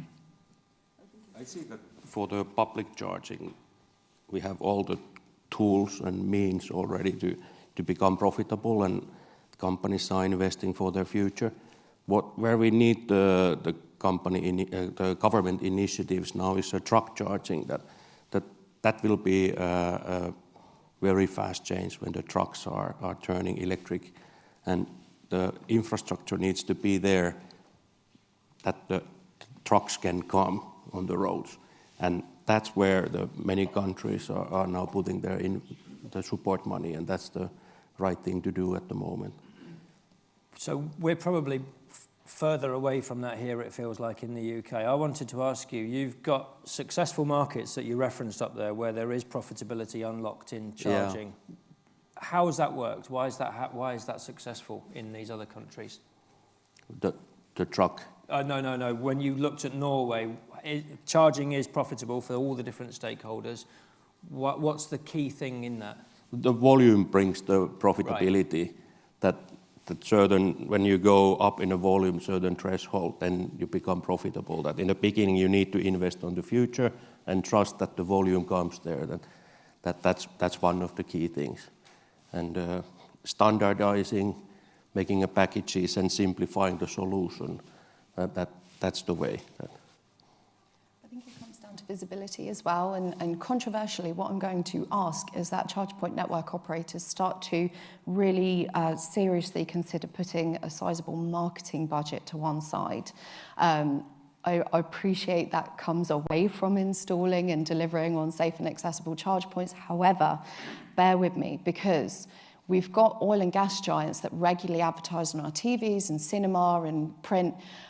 We're not getting that from charge point network operators right now. If we could see when we switch on the TV, your journey can be just as easy as from the likes of Osprey, who use Chempower kit, and you can, or GridServe at every motorway service station. That is going to fill the public with more confidence that they are going to get from A to B. I think, visibility is really key. I like that idea. And before we go to questions, how about the people that have already got sizable marketing budgets, the manufacturers? If we talk a little bit more about how easy it would be to move from A to B rather than the screen and the thing, perhaps we would reassure users on the basics and the fundamentals. I agree with you. It feels like to make the transition that we need to make in the time in which we need to make it, there needs to be a much more unified, collaborative approach to getting people to make that sort of change, rather than talking about charging here and product here and energy here. Perhaps there's an opportunity to collaborate a little bit more after this session. Right, we've got short time for a couple of questions. Anyone got their hand up? Who wants to offer their marketing budget?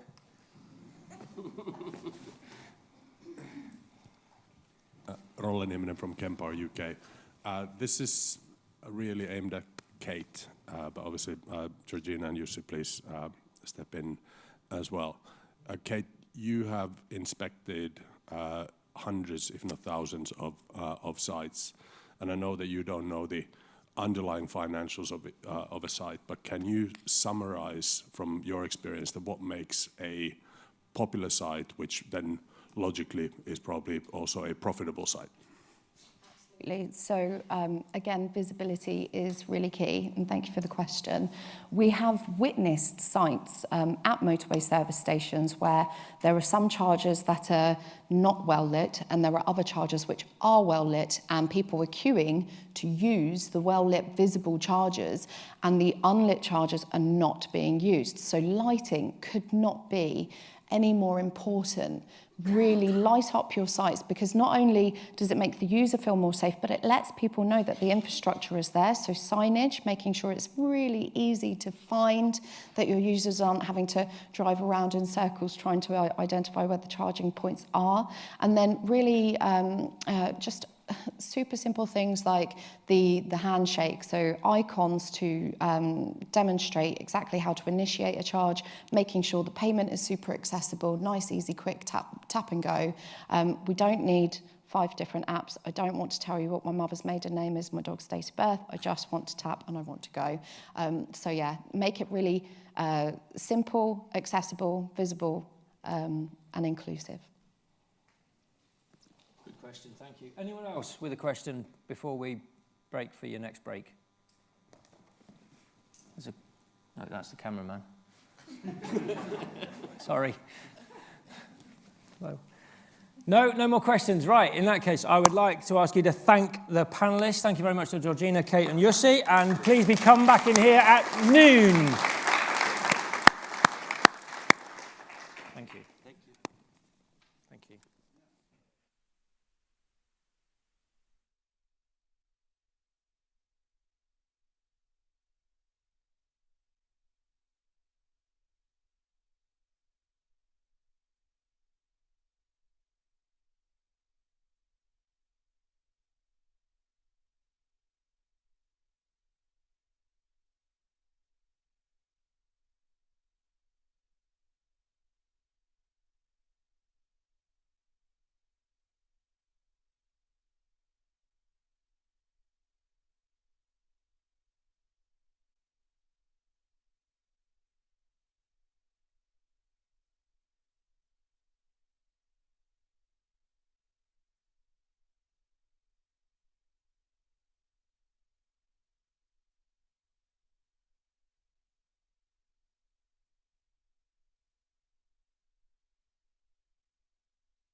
Welcome back, everybody. Great to have you all here. I'm Vicky Robbins, and I'm part of the innovation team at Oxford City Council. I'm absolutely delighted to present 3 really ground-changing speakers here today that are going to really contribute to that whole EV infrastructure going forward, whether it's through the Levi bid or beyond. We've got Matt Ling, who's from Suffolk County Council, who's going to be talking about the community-based solutions and innovative ways that he's leveraged land assets in his area. We've got Martin Schaefer-Herbold, who's here from Solihull, who's come up with a really novel way to bring other public sector organisations into the mix for delivery and the utilisation of their land. And then we've got Hannah Budnitz from Oxford University here, who's going to talk about e-mobility and the research that's done here. So, first to the stage, I'd like to invite Matt.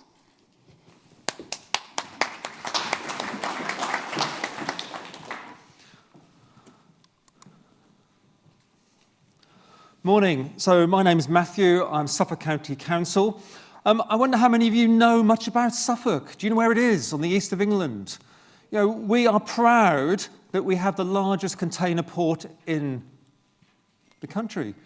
We have Ed Sheeran.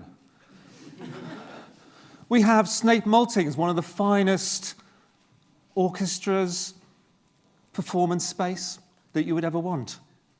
We have a football club which compares with no other one, has produced Alf Ramsey and so many famous footballers, apart from the Canaries just up the road. But did you know also that we have one of the first community-based car charging hubs in the country? The first one which we leveraged community assets to benefit the local community so they could charge their vehicles, to lead the way so they knew where they were going rather than waiting to catch up like so many rural places. Suffolk is a rural-urban, mainly rural place. It's got about 800,000 people, 330,000 homes. About 25% of those homes have no off-street parking. There is a challenge for that. It's a destination place. Earlier this summer, we had the Secretary of State for Transport send us a letter saying, can you make sure that there's enough charging for tourists over the summer when they arrive and visit Southwold or Aldborough? We've got lots of challenges, but we also know we've got lots of opportunities. And the people who live in those communities are the most important asset that we've got. Now, I wanted to start off by just saying we have to learn from where we are, know where we are, and know where we're going to. So on the Ipswich Felixstowe Vintage Historic Rally this year, I saw this wonderful old vehicle on the left-hand side there. This was built somewhere in the 1920s. There was not sufficient infrastructure there for it to fuel up when it needed to. So what was the solution? It was to carry the petrol on the running board. The one in the middle is the launch of a land lease that the council did with Fastned to have one of the first ultra-rapid hubs in Suffolk. I parked up my Morris van there for contrast. It was the most abysmal day. I don't know whether Tom's here at all, but he'll remember and he'll recount how the snow was coming horizontally. It was amazing. I put my vehicle there, 1965, 1098, about 10 horsepower. Because I know that if that vehicle was built now, it would have a battery that drove it. And if there's any aspiring converters who want to convert it to electric, please talk to me afterwards. But that hub, as I've seen it happen over the last 6 months, has been one of the busiest places in that part of Ipswich. Every time I go by, I look at it, see how many cars, and I smile because it's being used. It's drawing people to charge up rapidly as they need, en route to somewhere else. It's next to a park and ride, which I know Vicky et al. Have done within Oxford, so it serves a number of different purposes. Knowing where we're going is important, and we're looking at contracts for the Levi funding of maybe 10, 15 years. That was the nearest I could come to an autonomous vehicle, a remote control car. In 10 years' time, is that going to be the future in Suffolk, in your urban area?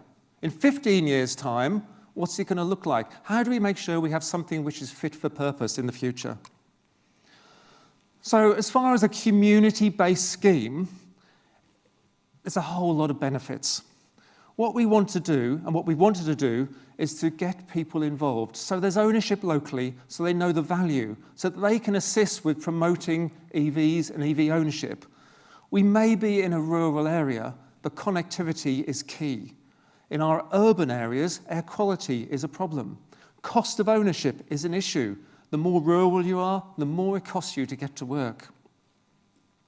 We've done it because we want to get and experience what works, what doesn't work, the best model, so as we go forward, we get better. So our community hubs are based in village halls, parish halls, leisure centres, places where people go and use in villages. They're places where that top right-hand picture shows, that's Coddenham, just about 10 miles from Ipswich, where there is no off-street parking. You might think in a rural area, it's not a problem. Let me tell you, it is. If you went to the centre of Ipswich, the Victorian houses demonstrate there's a problem with charging. We need to get it right. We need to get it so that it's accessible and realistic. So our community hub, our models of putting chargers in our locations, means that the local community operates it. They own the asset. It means they can change the tariff so that people aren't disadvantaged. It means that I'm not going to be charged 89p like I might be at an Instavolt, even though often I get a chance to have McDonald's when I'm there. But it does mean that if you're a local, you might get a better deal. You might be able to go and get a free cup of coffee from the community coffee shop. This is not large-scale rollout, but this is a way of serving the local communities and giving them the identity and the way that they can actually work forward. Why was it so special? First in the country, I said. Contactless app, RFID. Did I say contactless? These are 7 kilowatt chargers. Yes, we think that what people want is to make it easy. So why confuse it? It's got to be easy to use. Is it accessible? Yes, it's got to be accessible. Is it 1899 compliant? Quite a few of them are. Is that what we want? Absolutely. It should be by exception that these things aren't accessible. It should be exception that these things aren't inclusive. We don't want anyone left behind on this. It needs to work. It's got to work. There's got to be no surprises. It's a little bit dark there, but one of my sad occupations, I go around and check every charger that I ever see when I'm driving around, just for fun, really. This charger, these 2 charging stations, I was not so happy at the end of it, because there was a pre-authorization charge. I ended up with nearly £500 worth of pre-authorization charges on a charge point because it wasn't working properly. That's just outrageous. It's a screenshot from my phone. How many apps do I really need? I really don't. I want it to be easy. If I, as an EV driver, as leading a team of EV infrastructure implementers at Suffolk, get fed up with this, a normal person in the street in Suffolk is just going to stop and find a different solution. We know that we need to give drivers support in these community situations. We know we've got to help the local organisations to promote what they've got. But on our side, we've got their accessibility, we've got their cooperation, we've got their enthusiasm. They know their communities better than we do, and we think we know them quite well. We have learned some lessons. Legacy equipment. We've been going for 3 or 4 years now. We've had 3 generations of charging unit. Looking forward, going through to 15 years' time, how many times are we going to have to update equipment? How many times are we going to have to update back office? Is it OCCP 24 compliant, 54 compliant? Where are we going to be in 10 years' time? Will it work? If not, who's going to pay for it? How do we do that? How do we monitor what's going on in Suffolk with our charge points? We've got to future-proof it. We've got to make sure that what we've got works, and we've got to know it works, and make sure it delivers that 99% uptime. And it's got to be good value for money for the consumers. As a local authority, we're not in it for the money. I'm told that some charge point operators are. Perhaps that's right, but we need to work with you to make sure that we have systems in place, infrastructure in place that delivers what's best for our local communities. We have a plan. We published our EV infrastructure strategy this week for the whole of Suffolk. It's not perfect, but it gives an idea of the path that we're going. It shows us where we're going to go.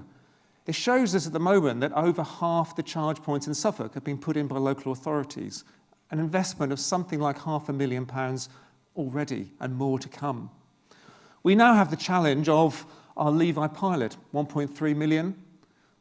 We have the challenge of the Levi capital, 5.6 million. How can we use that to get the best for the infrastructure, to make sure it's not just an urban area, make sure it's not just the commercially viable areas, making sure that the fees and tariffs adapt to the people that are going to use it, and still, yes, have a return for the people who are investing. It's a big challenge. There are some things we do not know. Actually, there's an awful lot of things we don't know. But working with you, working cooperatively with you, working with our colleagues like Vicky at Oxford is a really good way of us getting the best value, the best solution for our communities. So we have a community-based solution that works.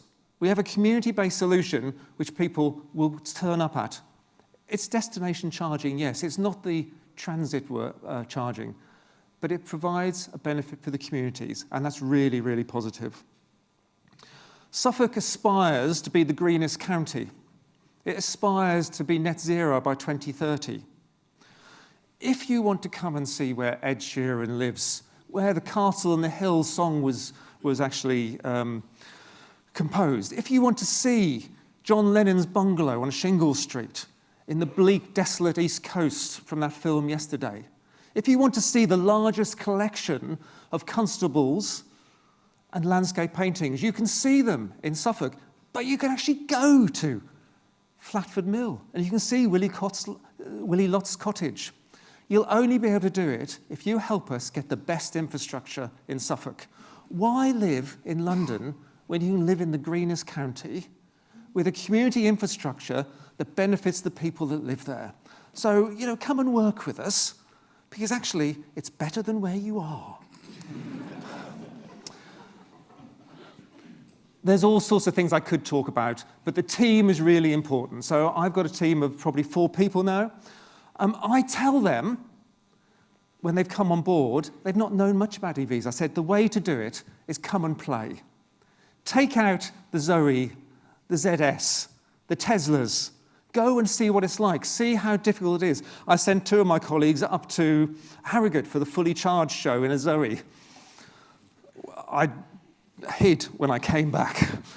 Their experience of charging up, what didn't work, where it worked, how they needed to plan their journey, is absolutely essential for us who work in trying to implement it for the general public, because we get the questions, we get the expectations. The team is really important, and we think we've got a team that can deliver that. Probably the last thing I will say, apart from what's on there, is the politics. Suffolk is a county which has become more green over the last 6 months. There's a greater expectations in delivering low carbon, sustainability. That is rooted in our communities. They know what works there. They are often just looking after the land for the next generation. They have been there for many generations, so they care about where they are and they want to do it right. Community charging hubs is one solution. It's not the whole solution. The right charger at the right time in the right place, is absolutely key to all of this. But what I would say is the community hubs can form one part of that solution. We can use their land assets. We can gain real benefit from working with the people that live there, love the place, and use it. But don't forget, Suffolk, the greenest county, come and visit and see what you make of it. Thank you.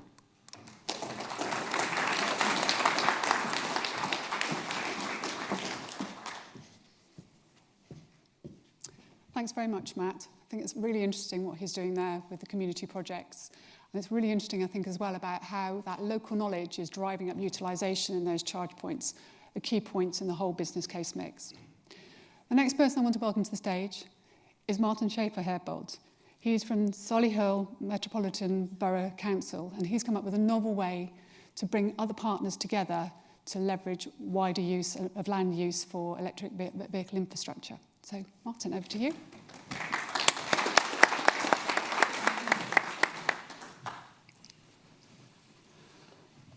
Thank you.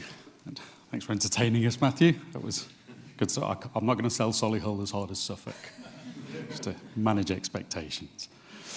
I can't take the credit for inventing a cluster member approach, although not many yet have implemented it for public charging infrastructure. So I'm going to talk you through a little bit about what that means, why we in Solihull have chosen it to do that way, and why I think that will work much more broadly and expand the reach of our public charging networks beyond just council assets.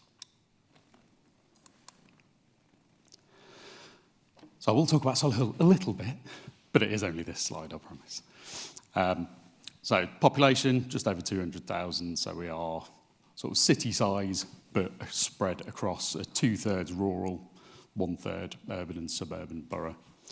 We're kind of that bit that's sandwiched in between Birmingham and Coventry. You've probably driven through it a million times. You won't even realise you're going through Solihull as you pass through a lot of the time. But we are there. There's lots of really interesting stuff as you leave the motorway. So that JLR, Birmingham Airport, Birmingham International Train Station, the NEC, I'm sure you visited it lots of times. You'll see it called Birmingham on the news quite a lot, which irks our councillors no end. Because all the really interesting stuff that happens in Birmingham is actually largely happening in Solihull.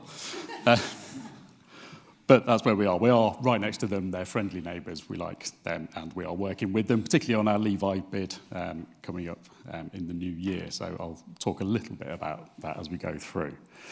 It's a relatively affluent part of the world. It's certainly affluent compared to most of the rest of the West Midlands.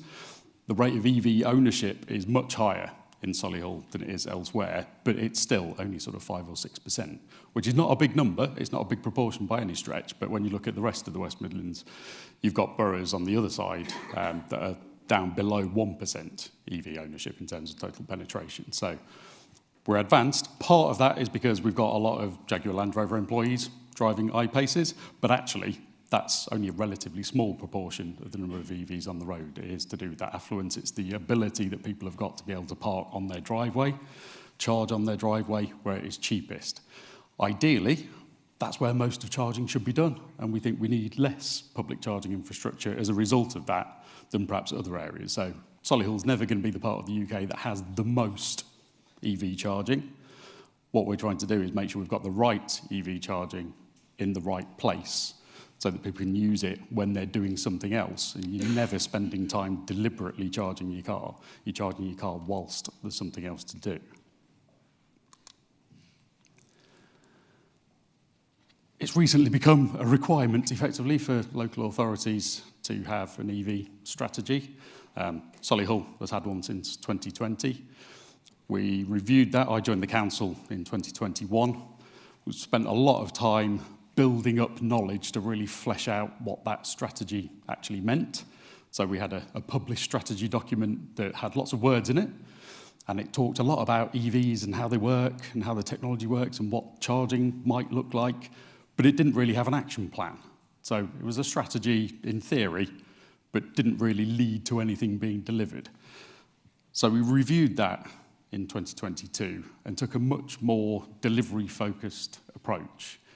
Because it's only by putting the charging infrastructure in that you enable all of the rest of that EV journey to work, whether that's public charging infrastructure, whether that's depot, workplace charging infrastructure, or whether that's just helping people to understand how you actually charge a vehicle at home.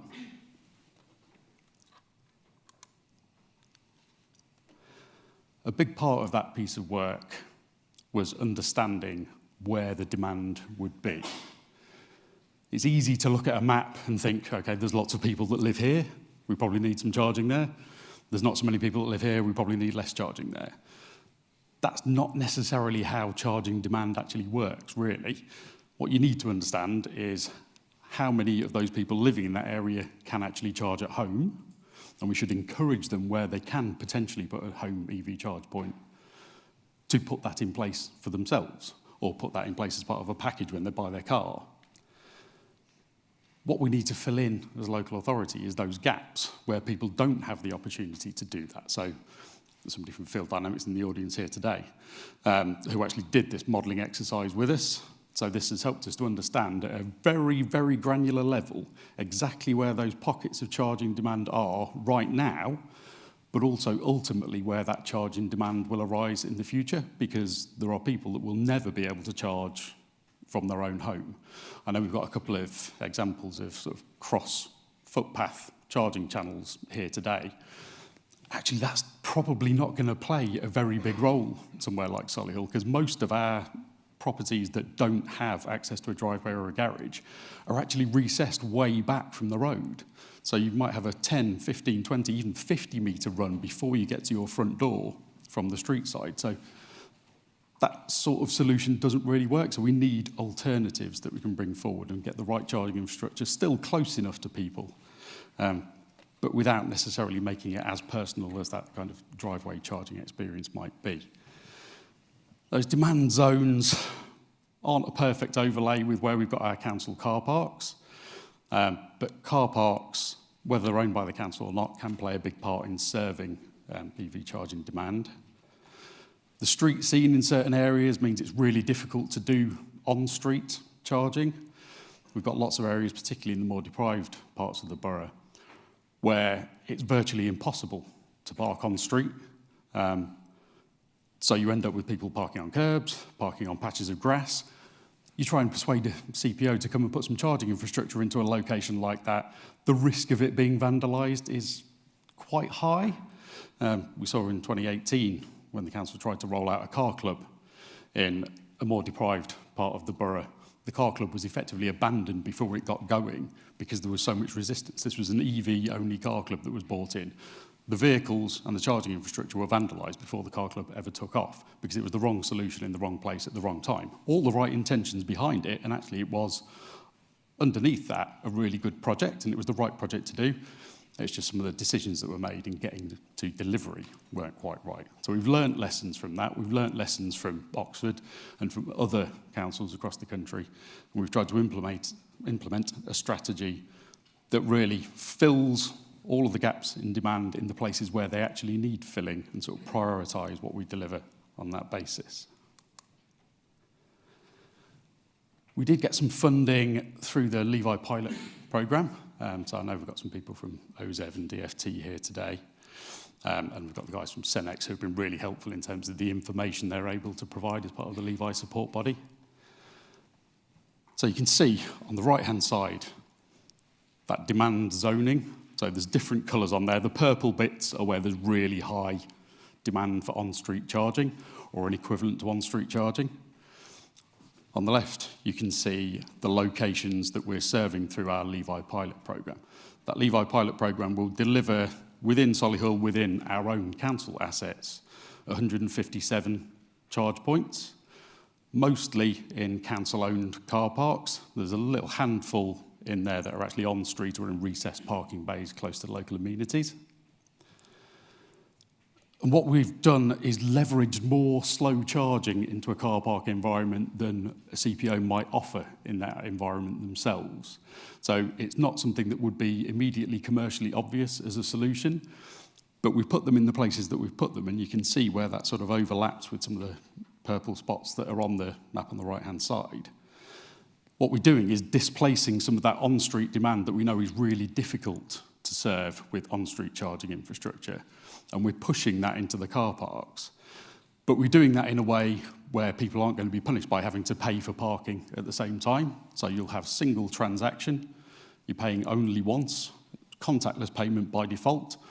You'll be able to pay by other methods if you choose to, but contactless payment on every single charging infrastructure item that goes in through this project. And it's taking that demand away from the street, which does two things. It means you've got charging infrastructure for those people that need to charge in those areas and don't have the opportunity to do that from home. It's within walking distance from where they live. So we've created isochrones around where these particular charging locations will go, so we understand what that catchment area looks like. We know that people can get there without having to go out of the way. And because we're doing that, and we're shifting that overnight charging demand into car park locations and off street, we're actually solving a parking problem as well. We're taking those additional cars off the street and making it that little bit easier. What is really obvious from that map, though, is that the pins on the left-hand side don't cover all of the purple spots on the right-hand side. So we need to do more. The lighter blue pins that you see on the map there are the rest of our car park portfolio, essentially. That's the things that we can do with our own land assets without putting stuff explicitly on street. That gets us to quite a broad coverage. Actually, that covers a significant proportion of the charging demand, but it certainly doesn't get us all the way. So what we need is some more land. And councils don't have any money. We're right next to Birmingham, who really don't have any money. So we clearly need an alternative to going out there and just trying to either compulsory purchase land to put charging provision in, or go out and lease land from other people, because we're not in a financial position to be able to do that. We might be able to pass some of that cost through to a CPO if we did that, but that's not really an optimal model from a cost point of view. That's going to lead to more expensive charging ultimately if we tried to push it that route. So what we've done is tried to bring in a cluster member approach. So a cluster member is essentially any public sector organisation, as far as our contract is concerned. So any public sector organisation operating in Solihull can make use of the contract that we've already procured. They don't need to go out and procure a charge point operator. We've done that piece of work for them.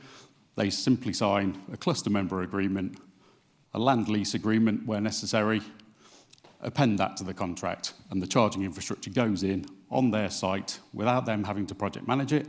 There'll be some elements of project management they get involved in because it's on their asset.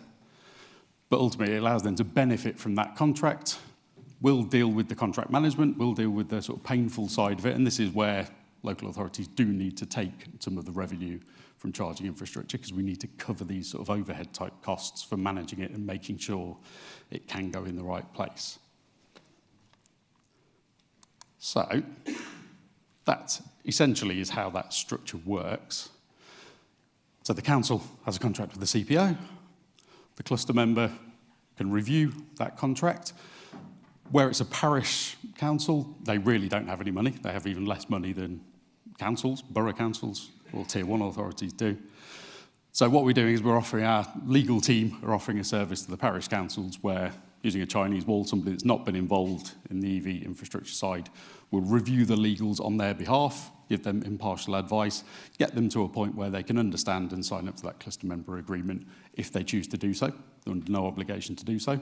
But I've had parish councils banging the door down, wanting charging infrastructure in their car parks because they know the value that it'll add to their communities. So that gets us to a slightly better looking picture with lots more pins on the map. Those orange gold coloured pins that you see on the map there overlay pretty well with all of the areas where we've got those sort of purple patches. It's not an absolutely perfect match, but it's pretty damn close to it. We're up to sort of 80% coverage just through this single contract, putting charging infrastructure in locations that we've already identified. We already know that there is a publicly owned asset there, and that might be Transport for West Midlands, have a park and ride site at a train station. It might be a recreation ground owned by a parish council. It might be the NHS hospital, just to the north of the Solihull town centre. Any of those car parks come into play without anybody having to go out and buy anything. And we've covered the purple patches that are there. We're going to rerun the modelling exercise, so Field Dynamics are going to come back in, rerun the numbers, make sure that everything is covering what we think it should be covering, make sure we can revise our strategy and understand what that looks like for the future. So every 2 years now, we'll do that same exercise. We'll review what the strategy is telling us, we'll review the numbers, make sure it stacks up. As we put the charging infrastructure into these locations, you'll see that actually we can do that without putting very much on street. And that's it for me.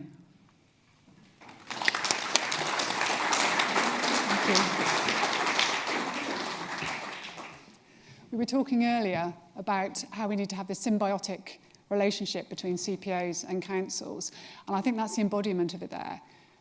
Using the council as a broker to unlock new and wider land potential assets to bring into that concession mix gives you as CPOs and middleware providers more access to charging opportunities and more access to revenue. So it's a win-win situation. So I think it's really exciting. We're watching that one very closely. Last the stage, I'd like to introduce you to Hannah Budnitz. Hannah is part of the Transport Studies Unit here at Oxford University, and she's going to be talking to us about e-mobility and car clubs.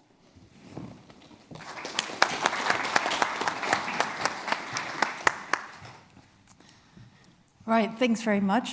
Quite hard acts to follow. That was excellent.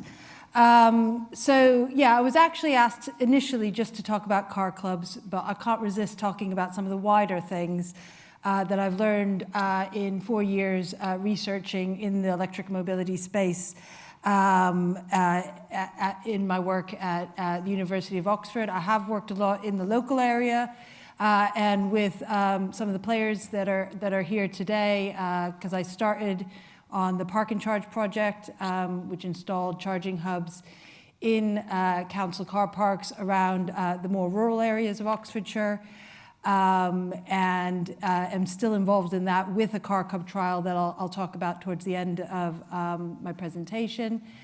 But I've also been working on other aspects of electric mobility and thinking about kind of what are some of almost the mental barriers as much as the physical barriers.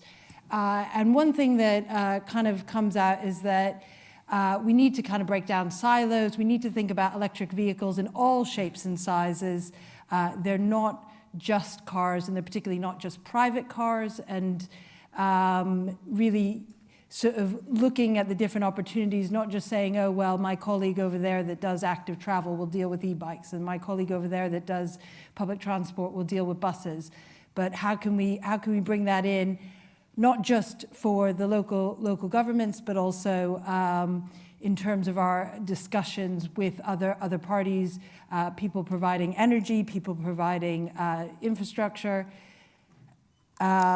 because a lot of the most innovative things that are happening are around kind of the intersections between transport and energy. That picture is from Taiwan. They've got e-mopeds, although they call them e-scooters, which is a little bit confusing. But that's a battery swap bank that also delivers grid services. Then that was the picture. Other picture is from the EVs Are For Everyone Day at Redbridge Park and Ride, and obviously that is got a lot of different things going on there. It's not just about EV charging. Arguably, you could say, if you had to say it was one sort of project, it's actually the energy side of things that led a bit, but it's got the storage, it's got the renewables, it's got the EV charging, it's going to have electric buses, it services heat pumps and things like that. So a lot going on there, and that's where real innovation can happen, is bringing all those different things together. And also giving more opportunities to be inclusive and to think about who else can benefit from different types of services in different ways. A colleague working in Africa gave me those pictures. It's an electric three-wheeler that has a smart battery that can be taken in and out of the vehicle and used to also power other things in the home for the driver. There's the Yogo City is just something that visited Oxfordshire actually, and I missed it, and I was very annoyed about that because there's been electric golf carts and smaller vehicles like that around a lot. Why aren't we deploying them in certain areas? What can they offer for getting people to and from? E-mobility scooters, again, or electric wheelchairs and things like that.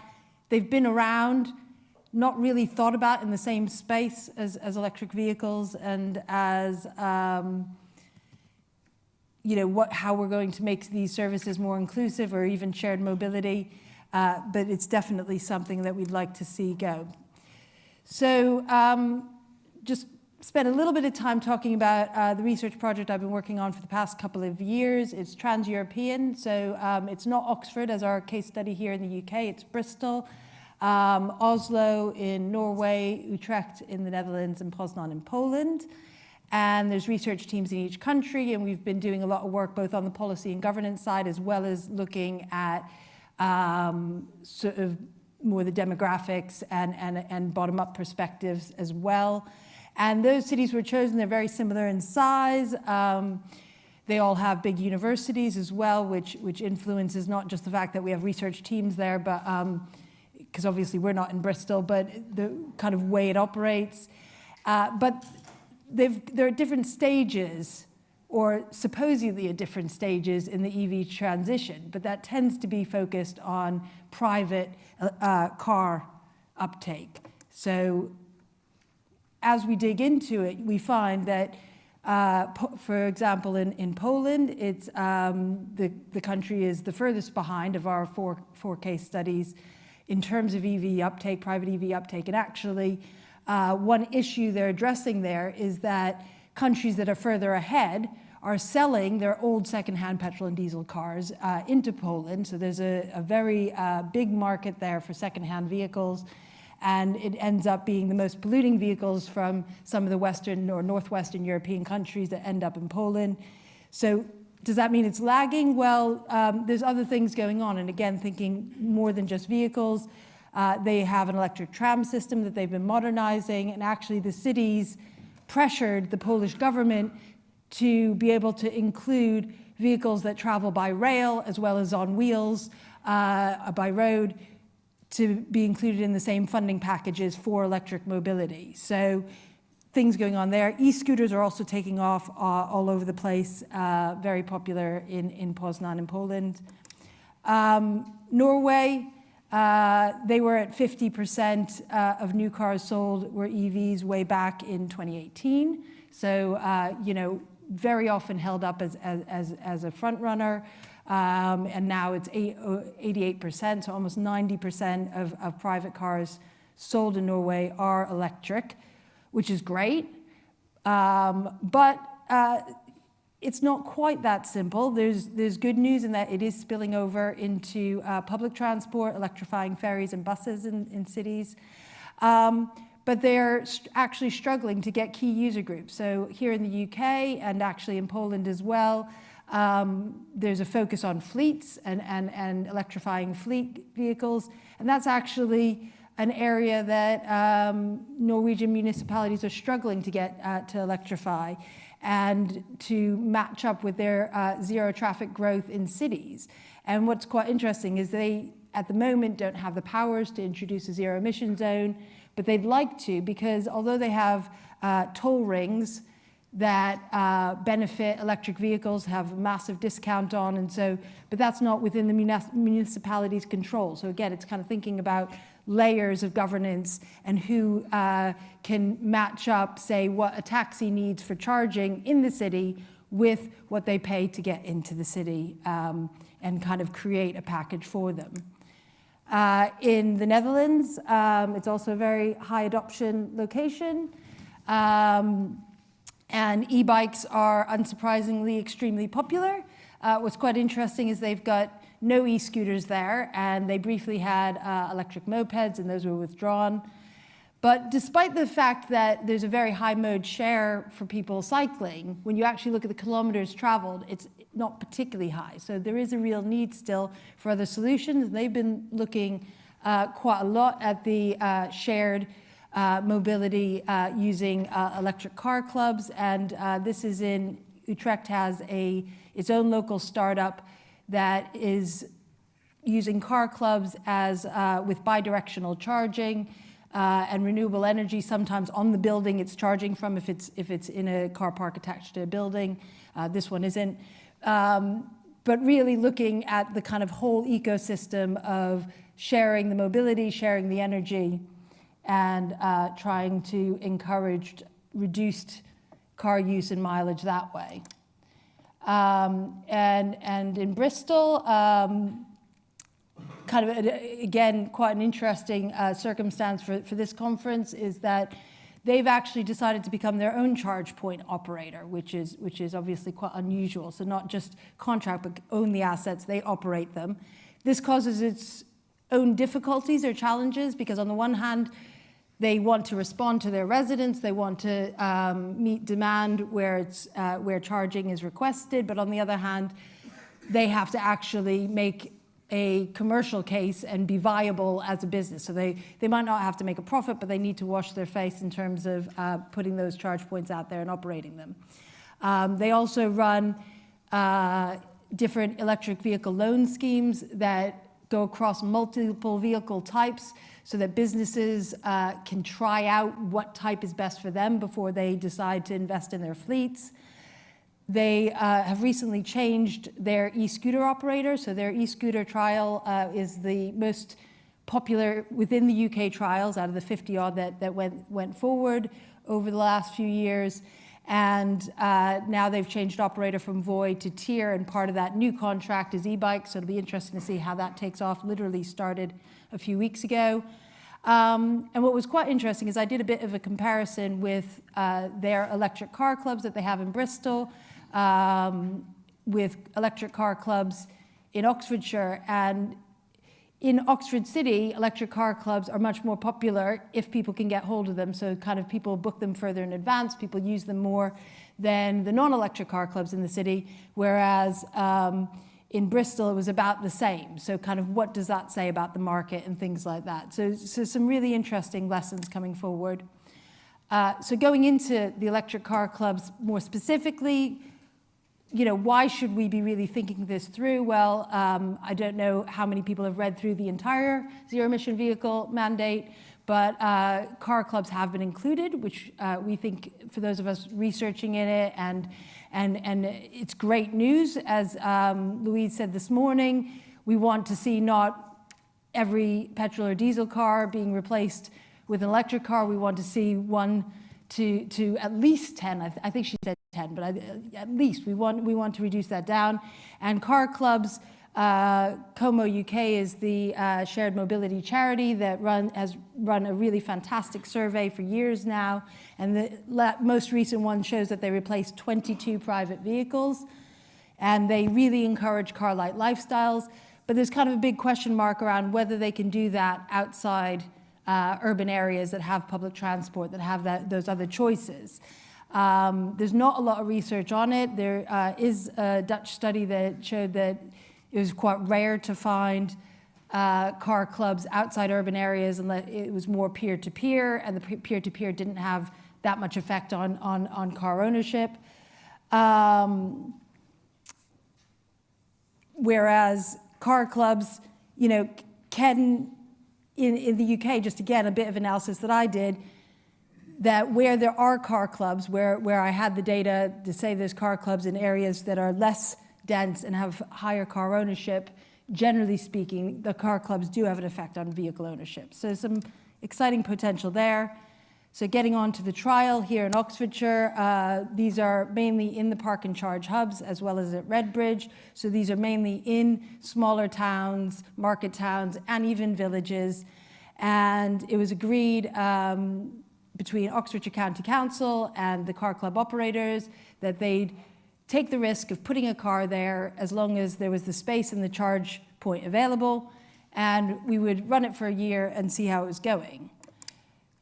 So this is all the places that they're in, and some of them have changed operator or started a bit later, so not all of them have been running since April this past year. But I did do, again, just a bit of analysis, and you can see that 4 of them are already getting into the membership range of established car clubs, and not just the ones in higher density, lower car ownership cities, but also in this less dense and higher car ownership areas. And actually, the ones that are blank have fewer members, but that doesn't necessarily mean that those members don't use them a lot, and it was still over the 10 that was mentioned this morning. So yeah, just really quickly as well, there's a lot to deal with. There's practical concerns, peer-to-peer, and some of the other car club operators have age restrictions on insurance, which in rural areas, if there's a lot more elderly people, if you can't get insurance to drive a shared vehicle if you're over 70, that could be a problem. How easy is it to join and book? Do you actually know how to drive or charge the vehicle. If you're sharing it and don't actually own it, how do you learn? Hidden costs.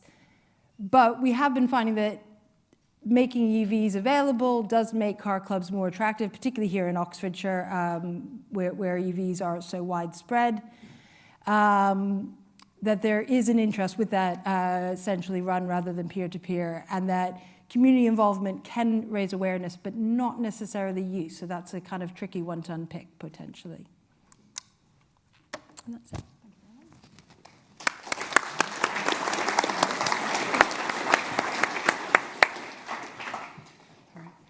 Thanks very much, Hannah. Really, really interesting insights there. One of the charge club point operators said that in the research that they'd been involved with, that they saw utilisation jump by 20% if it had a car club attached to it. So that's food for thought. All of our speakers, including the wonderful Sarah Hassan-Flokius from Oxford City Council, will be at the Learn and Share session, which is 2 o'clock this afternoon, if you want to drill down into some of the stuff that these guys and women have spoken about today.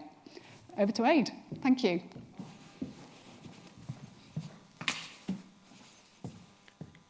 Let's give a round of applause to the panel who will now leave the stage.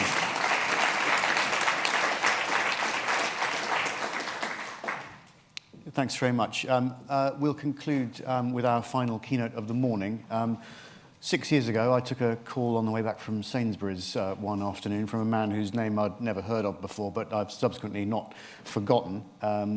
They say don't meet your heroes, but in the case of Toddington Harper, our next keynote speaker, that's absolutely not the case. So please meet one of my firm EV heroes, Toddington Harper from GreenTV.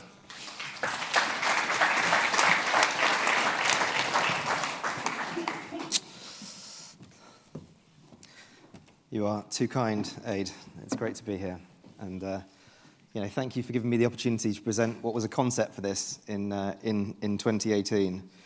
I'm going to talk, I've got quite a lot to say, and we haven't got a lot of time, so I'm going to go quite quickly. I hope that's okay with everybody. Please feel free, if you've got any questions, to catch up with me afterwards.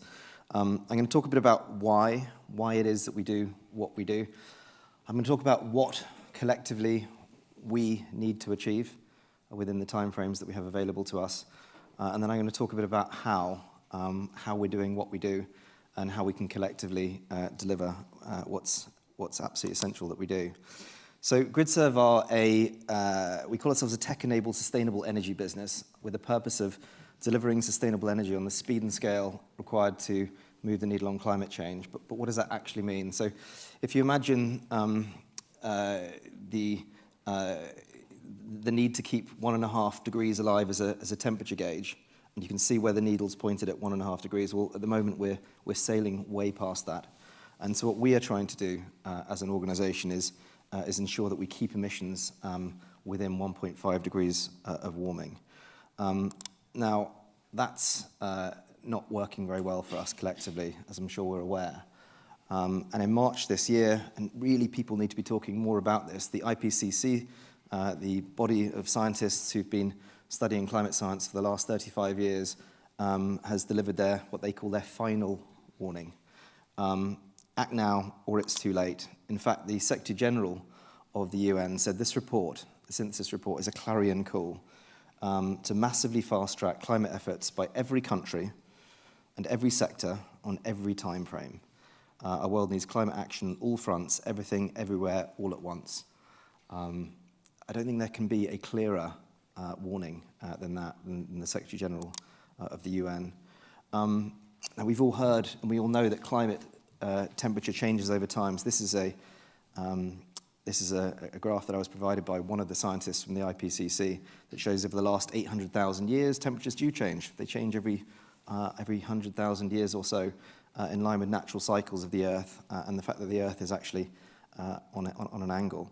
And you can see that global temperatures mimic very, very closely correlate to carbon dioxide emissions in the air because it's an insulating gas, and it goes up to about 280 parts per million.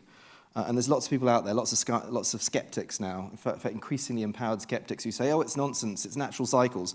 What they don't talk about is what's happened there, and specifically this graph here, which is that since the Industrial Revolution, concentrations of carbon dioxide in the air are the highest in at least 2 million years. So, the last chart was 800,000 years, and we're now in completely uncharted territory. We've been told for many years, the first climate change conference I attended was COP14 in 2008, and we couldn't see climate science. So I think it was reasonable to be skeptical. Is it really going to happen? Do we really need to do this? Are the scientists right? But we're unfortunately at the point now we didn't follow the warnings, and it's happening. We know what 1.1 degrees of warming, nearly 1.2 degrees of warming looks like, and it's horrific. It's heat waves, it's wildfires, it's floods, it's droughts, it's the most intense storms that we've ever seen. And we've been told that this is as good as it's going to get. And specifically, if we're going to address this and we're going to keep temperature rises to within 1.5 degrees of warming, then we need to make radical changes. In fact, we actually, and it's quite a daunting concept, we need to reduce global emissions to zero, which is kind of net zero, overall to zero, to be able to limit global warming. And despite the amazing things that people in this room have done, that all sorts of people around the world are doing, particularly since the year 2000, installing solar panels, installing charging infrastructure, getting into EVs, doing all sorts of amazing, absolutely brilliant things. Unfortunately, temperatures have continued to increase, emissions have continued to increase. So we're at the point now that if we're going to keep 1.5 degrees alive, and it's becoming increasingly challenging to do so, that's the kind of impact that we need to deliver. Equally, you can see where it's been plotted for 1.7 and 2. And I asked one of the scientists at the IPCC, what does this mean? What does 1.52 degrees mean? I don't really understand. And they said, well, look, Toddington, as an example, at 2 degrees of warming, 99% of all the world's coral reefs cannot survive, to put it in perspective. And we are heading way beyond 2 degrees at this moment in time. So what does it mean specifically? So that's the kind of the why, but what do we actually need to do? So if you take into account the summary of the findings from the IPCC synthesis report in March this year, they said to keep 1.5 degrees alive, we need to peak global emissions by before 2025 at the latest. Before 2025 at the latest. That is approximately, as far as I can work out, around 14 months, around 425 days. And emissions are still increasing. What a daunting challenge. Beyond peaking emissions, so that they're at least going in the right direction, we need to reduce global emissions by 43% by 2030. This is around 74 months, around just over 2,000 days. Does anyone actually even believe that's possible? And if you don't, then just think about the fact that we are the only people who will ever have the opportunity to do something about that. Is it right that we should think it's impossible? Or is it right that we need to do absolutely everything we can to make every day count? Because history will judge us. So GridServe are doing a lot, I think it's fair to say, in this regard. We're doing everything we can. We're building a whole ecosystem. We've really analysed the problem. And the problem isn't combustion engine cars. The problem is the whole ecosystem, well to wheel. And so what we're building is we're building a net zero equivalent of how our modern transportation system has operated thus far. It includes energy, charging cars, I'll talk more about it in a second, and also, really exciting, we'll talk a bit about trucks as well, which is a new announcement we made last week. And everything we do is connected through a smart connected ecosystem and a technology platform to make electric vehicle use easy. And it's really, really important that we do that. It was a great comment that I heard in the previous session. It's not just about removing anxiety. We need to make this incredibly easy. People need to say it's as easy as petrol and diesel. How about easier? How about better? How about much more awesome? So, sun to wheel. So this is our equivalent of an oil well. I ask a lot of people. I say, where does the energy in oil and gas come from? I get some very interesting answers. I've heard, I don't know, it comes from the center of the earth, doesn't it? It comes from the Big Bang. It's absolutely remarkable that we're not taught this at school. All of the energy in oil and gas came from the sun. Several hundred million years ago, it was absorbed through photosynthesis, and at the same time as being absorbed through photosynthesis, we extracted the carbon dioxide from the air, and that cooled the planet. and it created this incredible atmosphere. So it's not surprising at all that when we burn fossil fuels and release hundreds of millions of years of sunshine, we then push the original fossil fuels, carbon dioxide, back into the atmosphere that we took out in the first place. So that's not sustainable. We know that doesn't work, and what we do need is a system that works really, really well. And we've discovered, this is a project we built in 2019, that actually sun-to-wheel works brilliantly. So every acre of solar farm in the UK that we can build a solar farm on, we can generate enough energy for more than 1 million EV miles on average for a car every single year securely, at a much, much lower cost than fossil fuels, and in a secure way.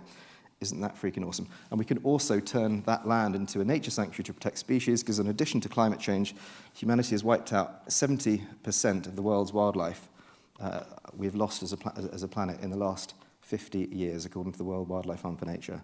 Pretty horrific. So you can both produce that energy in a secure way, and you can protect wildlife. So this is the project we announced in 2018. We said, we're going to build this.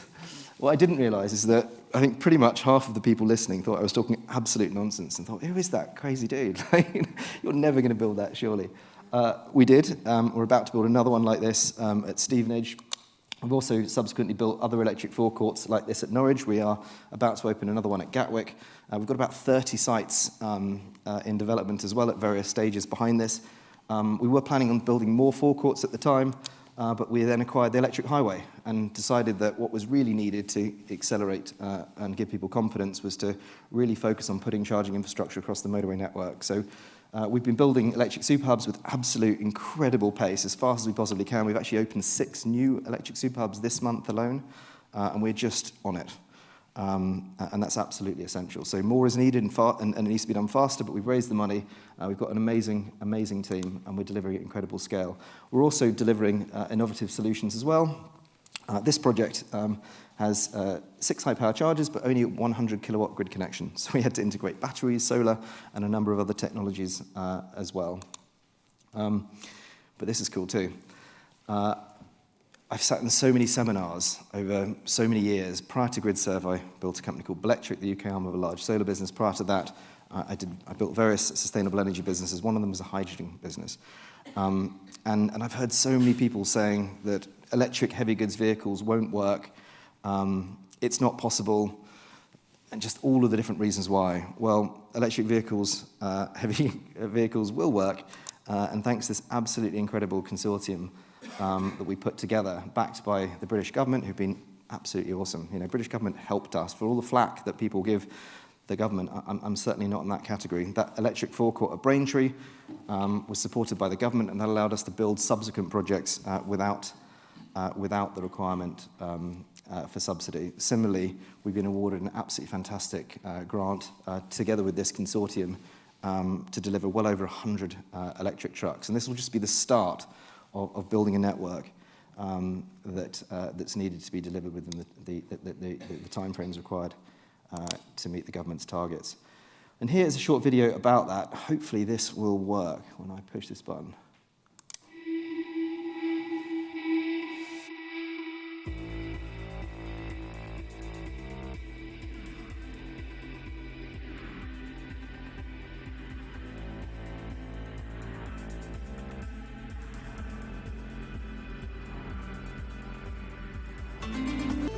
We're running out of time to address the climate crisis, and if we're going to have an impact, a meaningful impact, then we need solutions which are commercially viable. And there's many people for many years have said it's not possible, electric won't work. Well, we're very excited because we're about to demonstrate that it does work, and it works at scale. What we're focusing on is how we can deliver really high power charging so that when a vehicle stops for 45 minutes, you can fill it up with enough energy until it needs to go to its next destination. That means you're not having to have a bigger battery than you need. That means you can transport the same amount of freight as you would otherwise be able to do. You know, if you charge it up on low-cost solar energy, then it'll be cheaper than diesel as well. We've got an incredible consortium of logistics companies, supermarket companies, retailers, and many, many others. They have hubs and warehouses and logistics depots, so that will involve putting charging infrastructure at their locations, which we will be supporting the delivery of. And then when the vehicles have left those locations, there will be a need for en route charging. And so we'll also be building hubs specific for charging heavy goods vehicles along the motorway network as well. And in addition to that, GridServe are developing and building on our GridServe Technologies platform to create a system that will connect those pieces together, so we can both demonstrate that the technology works, but also scale it up.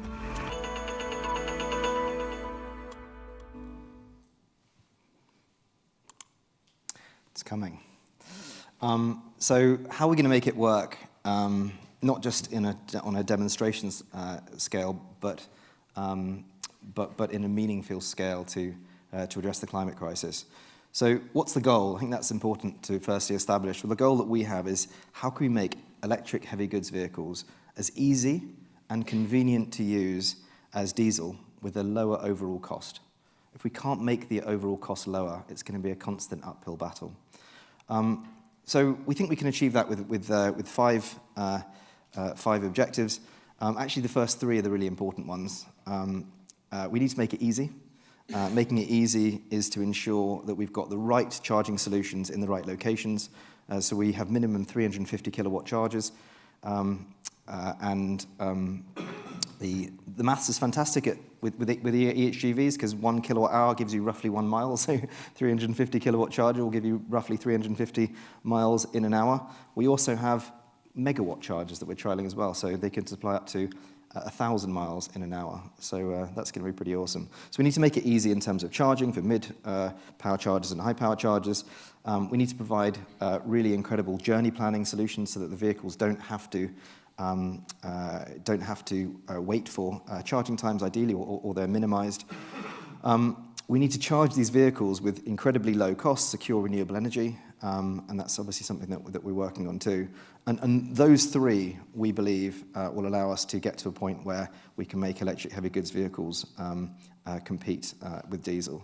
In addition to that, to out-compete diesel, because that's the goal, if we can reduce vehicle costs with battery health monitoring, for example, that will help reduce insurance costs as well, and second life battery options, that will improve the business case further.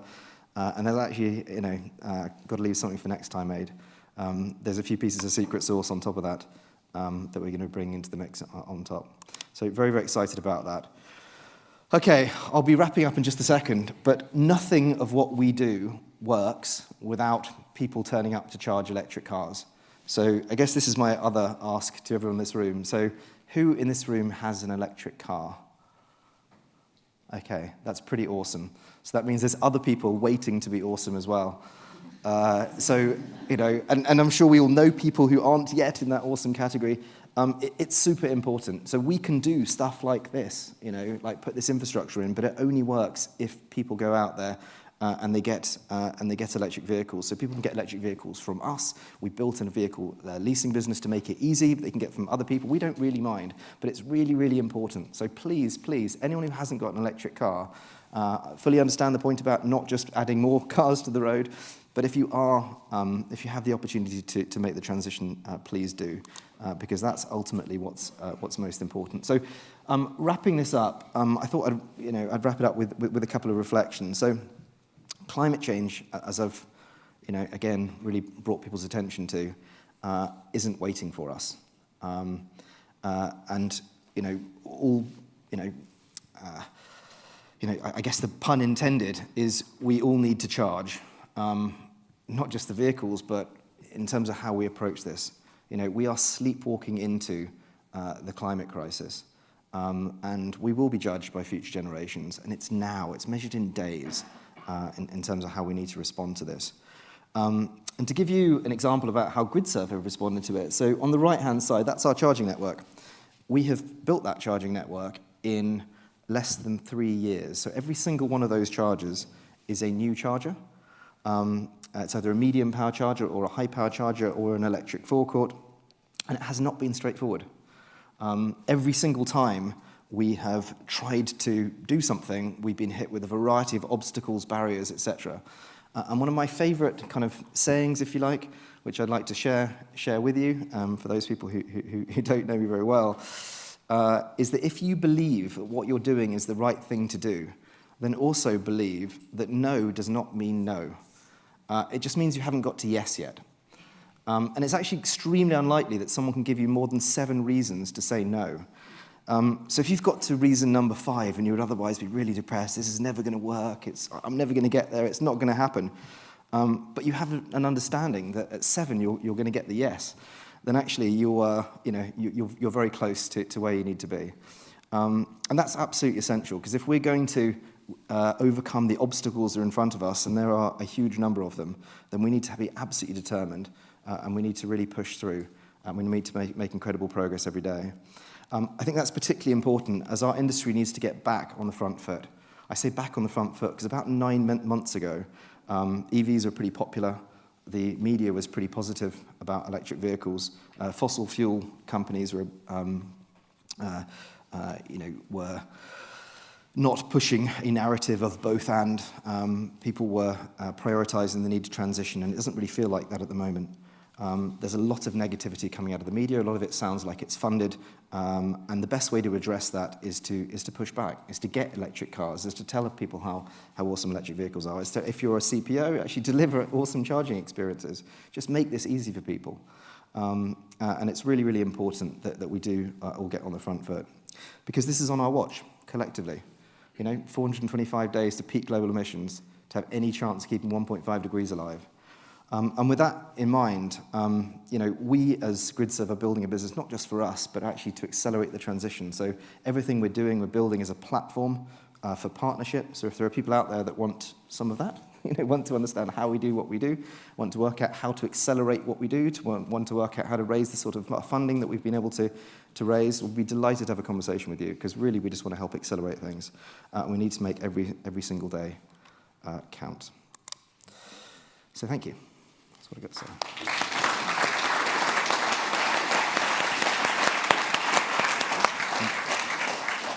Thanks very much. Thanks very much indeed, Toddington. So, as Toddington referenced, in 2018 he announced electric forecourt to the world here at the EV Summit, and so amazing to see those advancements with electric freightway coming down the track. We now break for an extended networking session over lunch. Toddington hopefully will be around to take some questions and to arrange some meetings. So do get stuck into the meetings over lunch, and see you back here after that. Thanks very much. Are you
Welcome back to the final session of the EV Summit. I trust you had a really refreshing lunch and met some existing and even made some new friends, and took the opportunity to chat to our exhibitors as well. So my name is Jill Noel. I am a principal consultant with AFRY. If you haven't heard of AFRY, we are a global sustainable engineering company. So we work with our e-mobility clients to establish and grow EV fleets, for example, or establish and grow EV charging infrastructure and so much more. But without further ado, let's give a warm welcome to this afternoon's keynote speaker, Lakshmi Murthy, who is Managing Director of Arval UK. Lakshmi will share findings on how the UK fleet industry is at the forefront of decarbonisation, mobility in Europe. Lakshmi, please do come onto the stage. Thank you.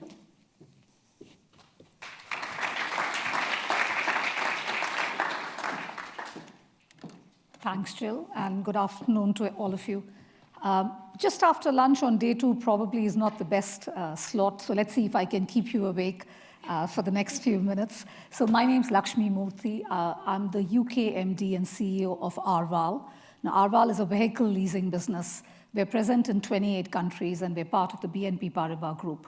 But the fact that I'm part of a global group means when I talk about our progress in the UK today, I do have the fortune of being able to also contrast it at times with other countries, which I think will help bring some additional perspectives on how we can see this industry in the UK. So one thing I will say is, in my perspective, the UK is helping to lead the charge in Europe. So yes, there are some countries, we talk about Norway, the rate of electrification, we talk about countries like Netherlands, but if you look at a country the size of the UK, and certainly among the larger economies in Europe, UK certainly is leading in terms of the pace of electrification and the proportion of electrification. And I say that being part of a global group myself, but I also say that in terms of some of the statistics that we see. And again, you just see the number over there. So the SMMT produces statistics every month, and you see 16% of car registrations in September were pure electric cars, not hybrids, pure electric cars. And again, that number has been, I won't say inching up, it's been zooming up over the last couple of years. And if you look at why that's happening, lots of things helping it. Low company car taxation helps. In fact, that's the biggest driver for growth in our country. And that's why I'll show you how leasing companies are part of that trend, because a large part of our customers are large companies. I forgot to say that most of us cover customers ranging from large international corporates to UK corporates to SMEs to individuals. But really, it's that company car segment which is fueling this growth.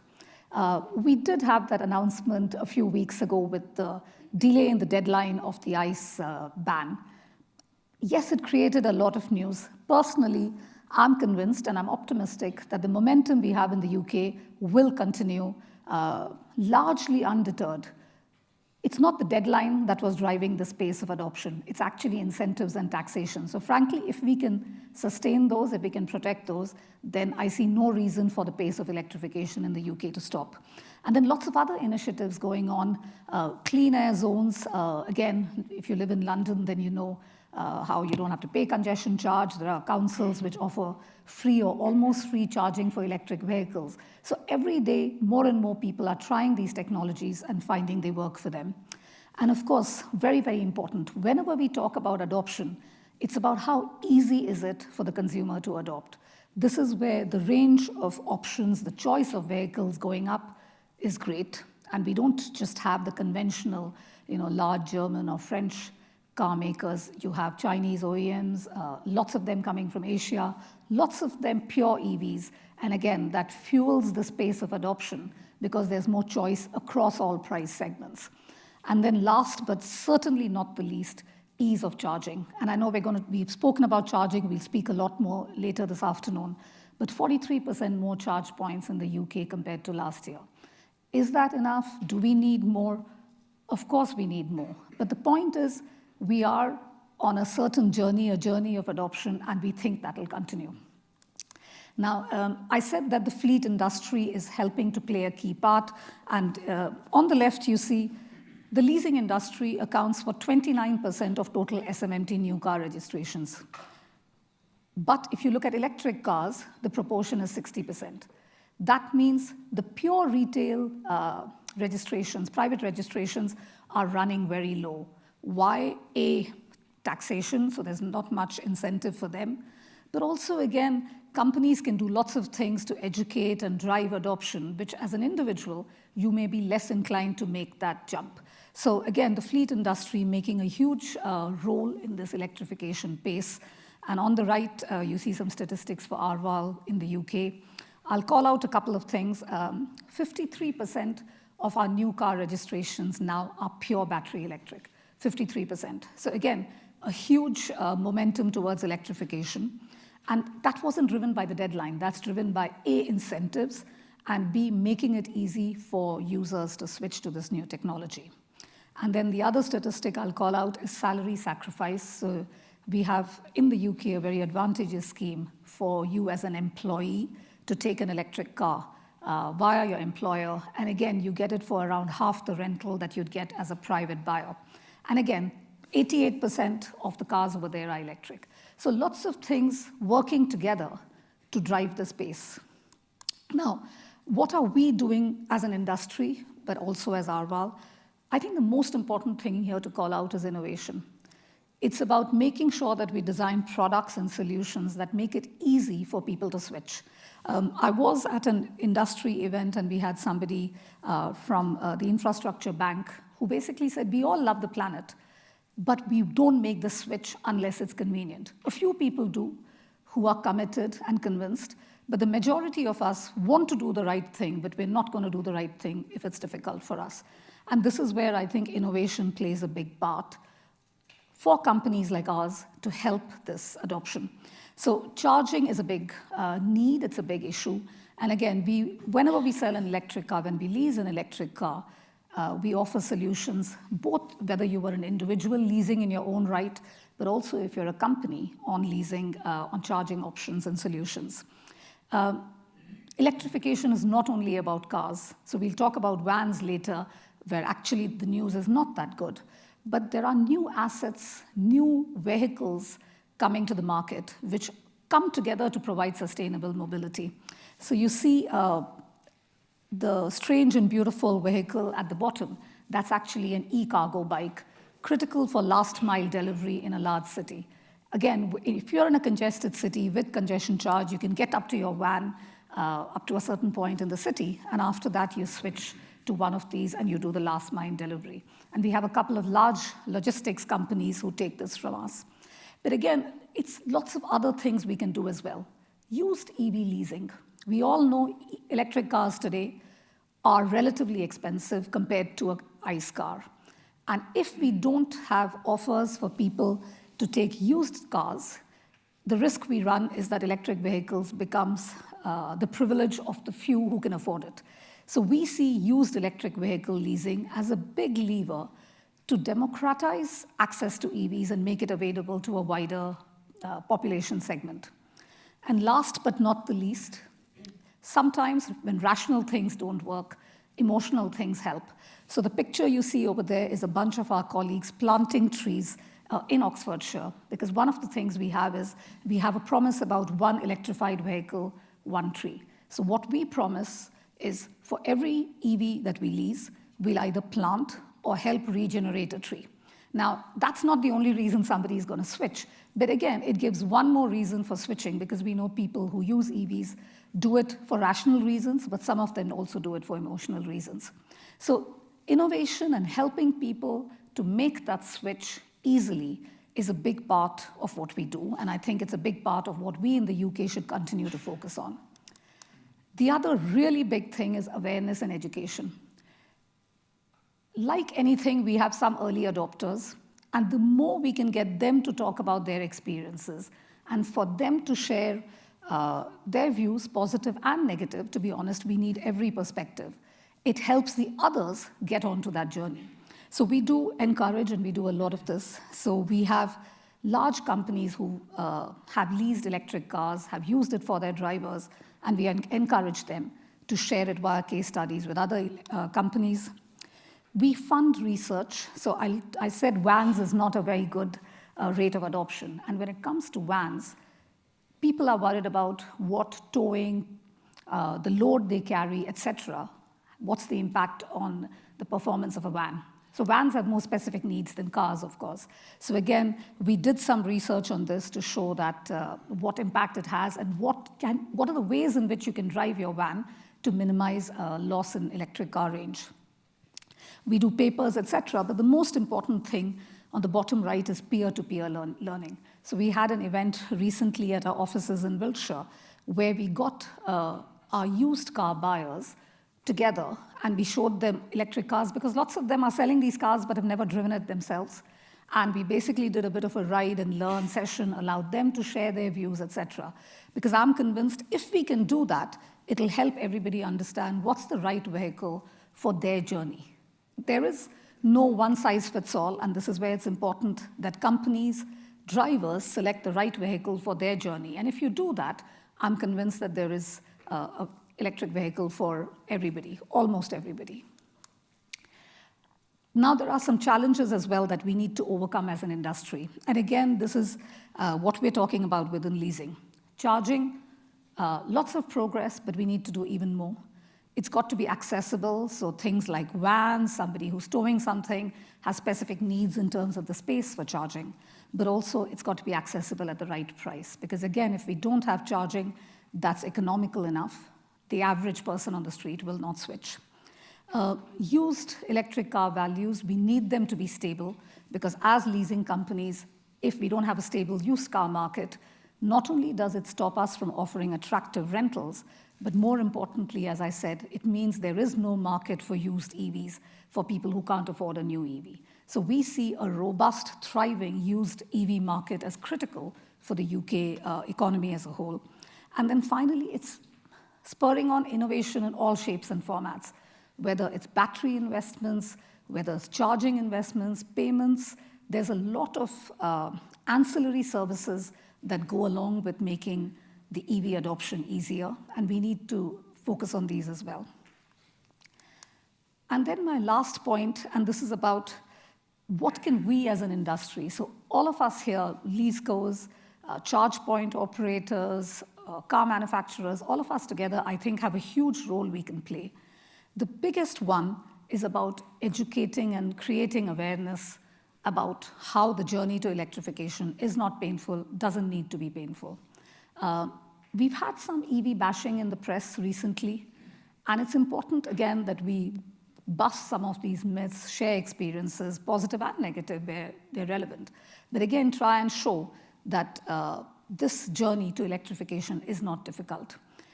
There are some specific areas on vans, and again, I think it's where we put our heads together and help van operators move as well.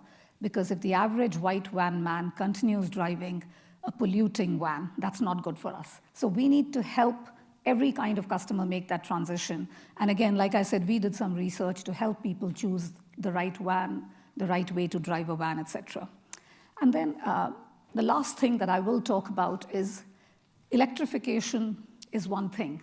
But I think along with electrification comes a lot of technology, and we can use that technology not just to drive sustainability in the sense of the environment, but also there's so much other societal transformation that is enabled by this new technology.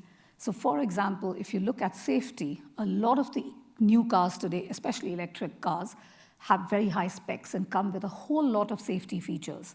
So we see a big part of our role also teaching people how to maximize the use of that technology so that we drive better, we drive safer, we drive greener by definition. But it's also how we can use this technology to make vehicles not just more green, but also more safe for the driver, of course, but even more for the user of roads. So there is something on safety which we can do a lot more to harness this technology. But it's also about beyond cars and vans. Like I said, there is multi-mobility, there's a lot of options, and again, a lot of those are electrifying as well. So again, it's about the right vehicle for the right journey, and we think this whole ecosystem will also help drive that change. Finally, let's remember that this is also about new technologies and new skills. So I was reading somewhere that one of the biggest challenges we might face as a country is a lack of skilled people in repair shops for electric vehicles. So again, it's on us all to invest in this technology, which means we'll probably create more jobs, diverse jobs for all sorts of people, which would be great for us as a country. So I'd like to end now, and I'll just say that, of course, electrification is about the planet, it's about technology, but let's always remember, people are at the heart of what we do. And if we can give them a reason that's both rational and emotional, and if we can make that switch convenient and easy, this journey to electrification, I think, in the UK, we've begun it, and we'll keep our momentum. So that's all from me. Thank you very much.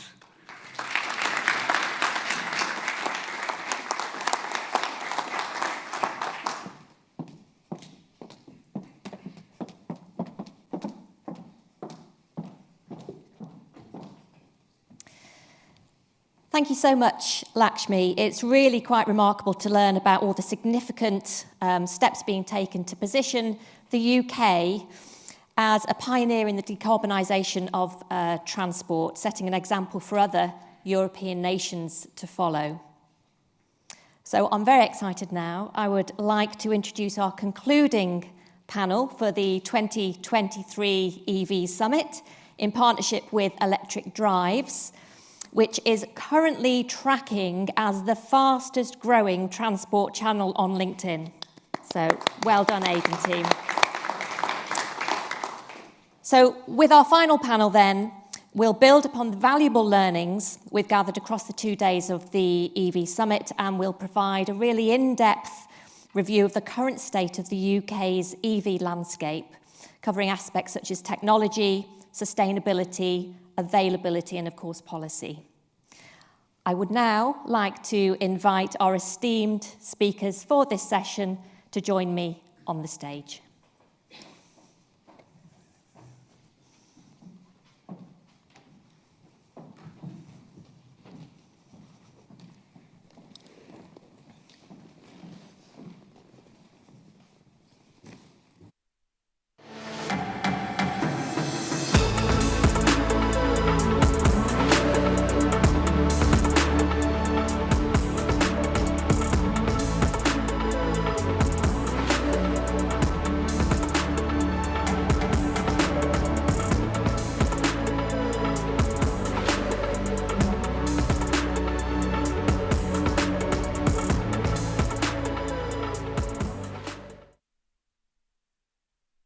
So please then join me in welcoming Isabel Sheldon, founder of Oak Polytech Consultancy, Maria Bengston, director and partner at EY, Melanie Shufflebotham, co-founder and COO at ZapMap, and Dora Clark, head of marketing and communications at Osprey Charging Network, and Catherine Fairs, Chief Operating Officer at Auto Trader UK, who joins us via Zoom.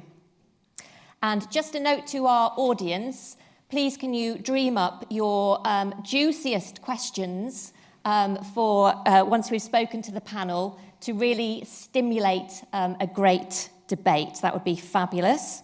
So let's get into setting the e-mobility world straight then.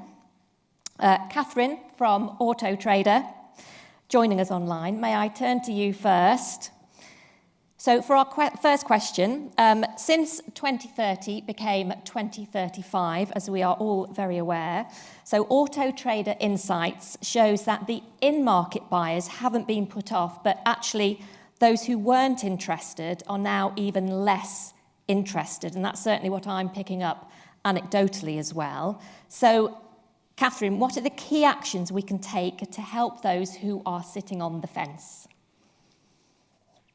Thanks. Well, I think, firstly, let's look around the room. I think it's vital that we step out of our electric car world and acknowledge that the people we need to appeal to don't currently have a presence here. They're not on this journey with us. Gaining a deeper understanding of that audience, of who those people are, is definitely going to be vital to getting to that electric mass adoption moment. I think if we focus on empathy and trying to see things from their point of view, whether it's the confusing media headlines, a government telling them one thing and then another thing, the pictures on social media at Christmas with all those really long queues, we have a better shot at understanding how to address their real concerns if we're listening and focusing on that empathy. And we all know the answers, we know the explanations, we know the context to all of the above situations and moments, but we can't expect everyone else to have that detail of the why and the how these things have happened. So in terms of practical next steps, we really do need to see that segmentation. We need to break down the challenge into a series of steps. So if we focus on who is next, who's easiest to convert, and what's stopping that next group from getting there. So we know that about 60% of the UK population have driveways, but less than 3% of the cars on the road are electric. So there's a big section of people there for whom electric could be a great option and who the switch shouldn't be too much of a barrier, but they're not making that switch for a variety of reasons. Within this group, we then need to look at differences in age, differences in gender, differences in all those other characteristics of that segment to find out where our next focus should be. And once we understand that, we can then focus on the right messages to move that group from low engagement into in-market car buyers. And then we need to get to the next group and the next group and keep on that journey. So we're breaking down those segments of consumers cohort by cohort and really appealing to the worries, the concerns that they have and helping them to get over those hurdles.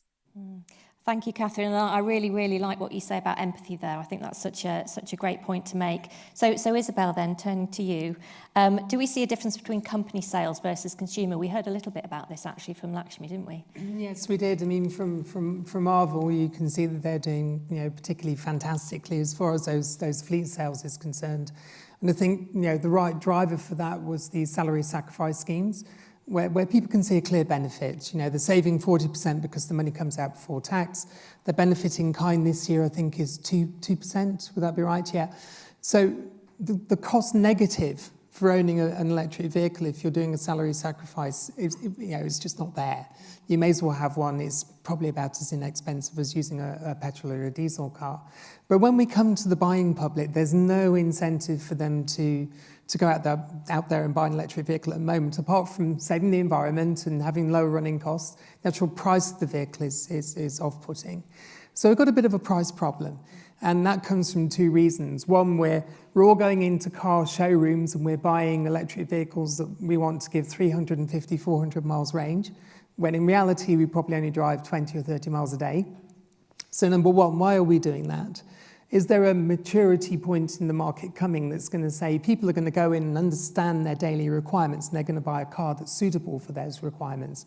But also we need the manufacturers to come up with the range of vehicles so that people can still have their aspirant purchases. Most people that buy a Mercedes E-Class, if you're lucky enough to afford one of those, don't buy the top of the range one, they buy the 2.2 litre diesel.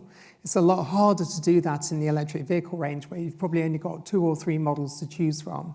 So we need to have a greater diversity of models out there in the marketplace at different price points and different performance capabilities. And then I think we'll start to see overcoming the private buyers' reluctance to go into electric vehicles, because at the moment they're buying a capability they don't need every single day.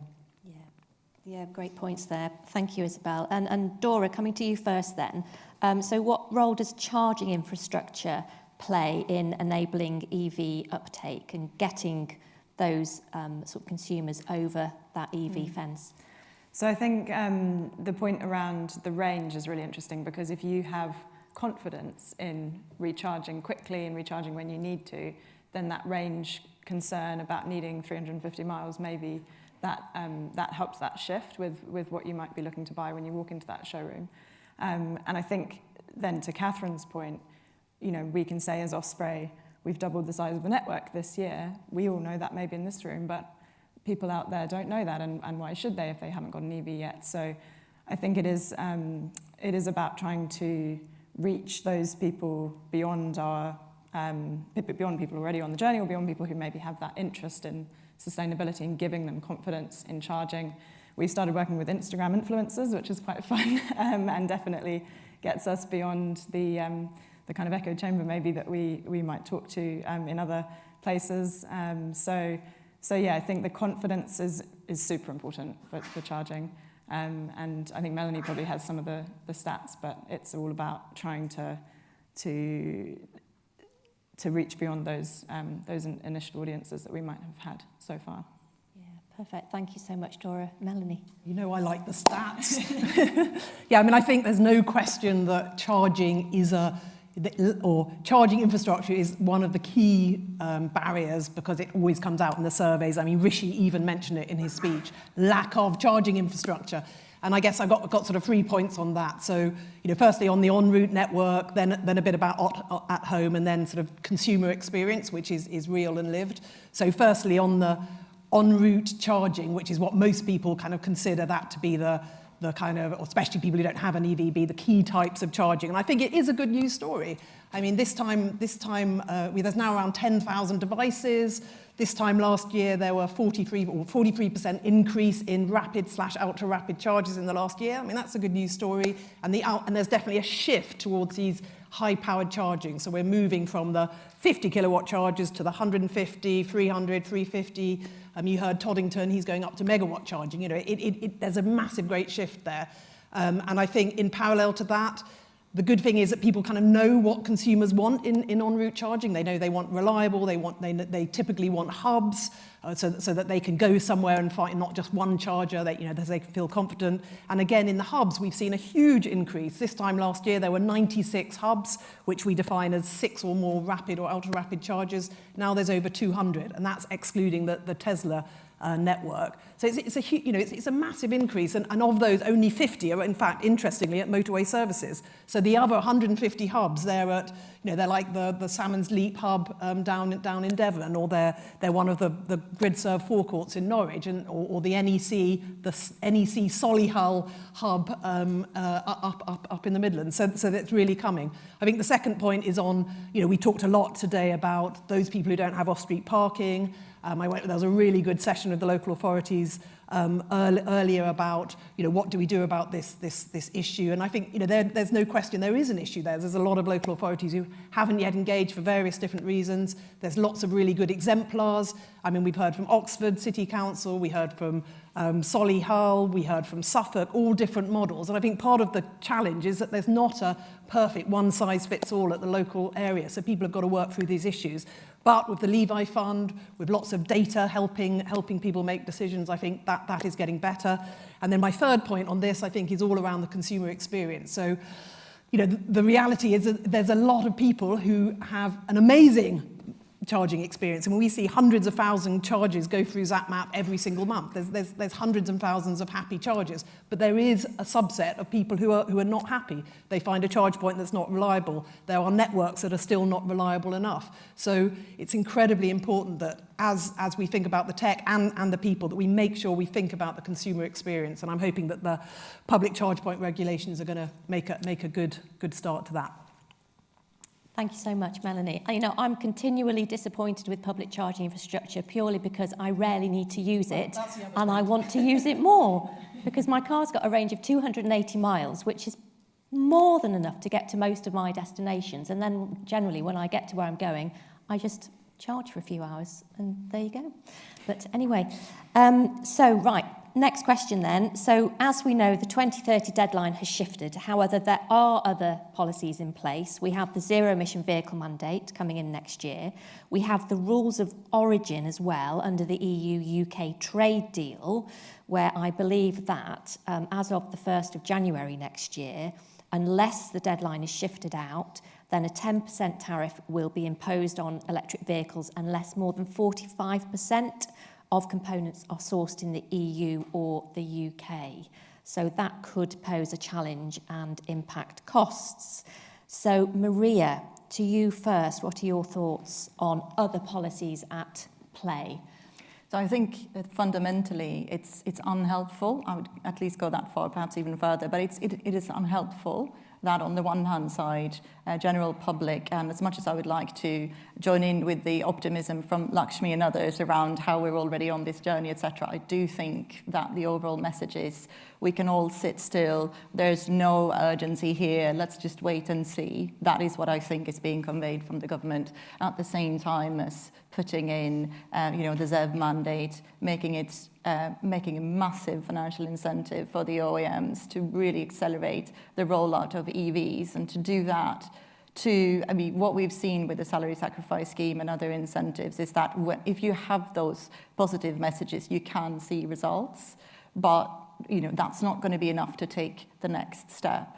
And so whilst the public and the businesses are kind of relaxing now, you have that incentive for the OEMs to keep pushing. And I think that's going to cause some interesting dynamics in the market next year. And it's not, like I said, it's not going to help acceleration. In fact, I was asked quite recently around, just to give some examples of what we could learn from Norway. And regardless of what you think about the policy, I think the one thing that Norway achieved was that the trajectory towards EV adoption was so steep that almost anyone in the market was happy to make an investment decision, safe in the knowledge that the payback period would be sort of 3 to 5 years, etc. What we're creating now is uncertainty, stopping businesses from making those investments because they don't know anymore how quickly the EV adoption will actually happen.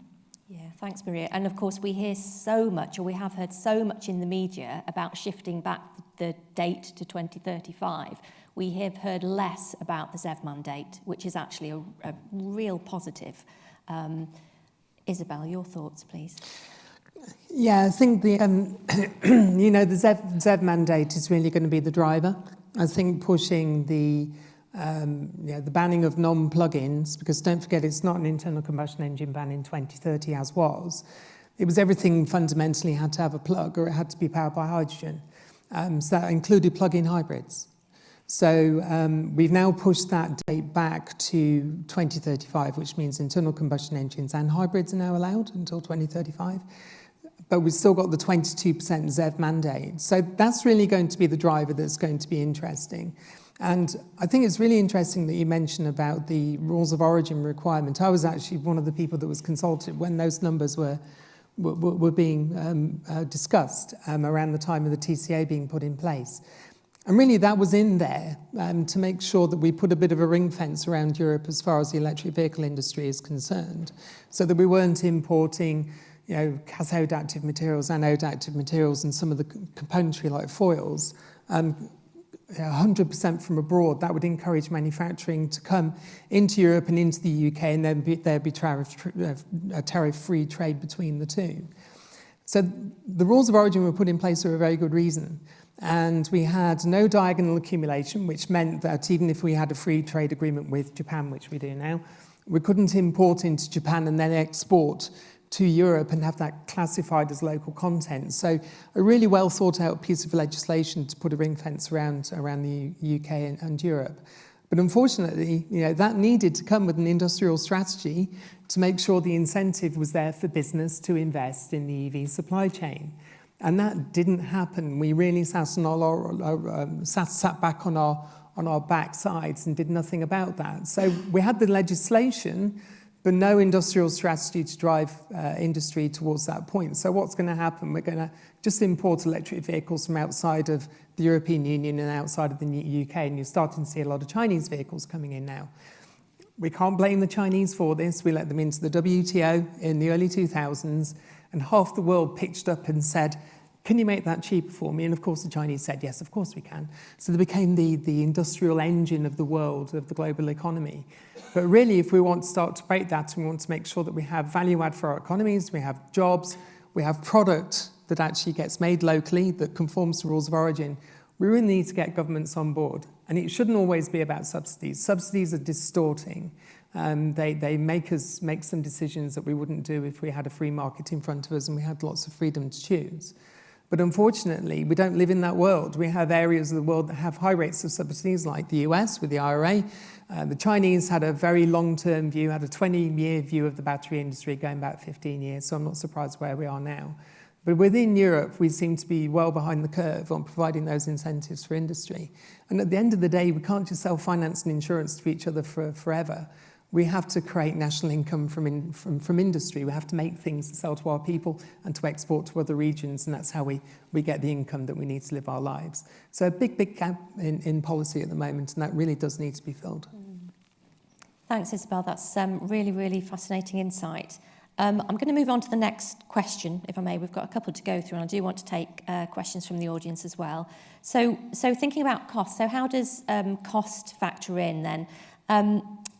Melanie, do we think cost of charging is putting people off, or actually is it an enabling factor? Yeah, it's a double-edged sword, isn't it? When we asked, we've recently done our 2023 survey of EV drivers, and we asked, what is the reason you've shifted over? And it's always the environmental and cost are sort of always vying for first position. And in fact, this year, cost came out as the number one. So it's still, EVs are still perceived overall cost of ownership as lower, which is a good thing. And then once you're charging on the public, or when you're charging, I think most people now know that charging at home is amazing, not just because it fits into your life, but also because it's significantly cheaper. Price cap now 28 pence per kilowatt hour. Plus, you can get that right down to maybe 7 pence if you've got an off-peak tariff. So prices are great if you're charging at home. Once you get onto the public network, it's different. We track hundreds of thousands of sessions and every month create a ZapMap price index, which then comes up with the average price that people are paying across the AC, or sort of the low-powered network and the high-powered network. So in September, that was 51 pence for AC charging or low-powered charging, and 76 pence for rapid/ultra-rapid. And that is an increase of at least 60% since the beginning of the energy crisis and 30% since this time last year. But the good news is it's broadly stabilised. So what we then did is then look at what would be a typical.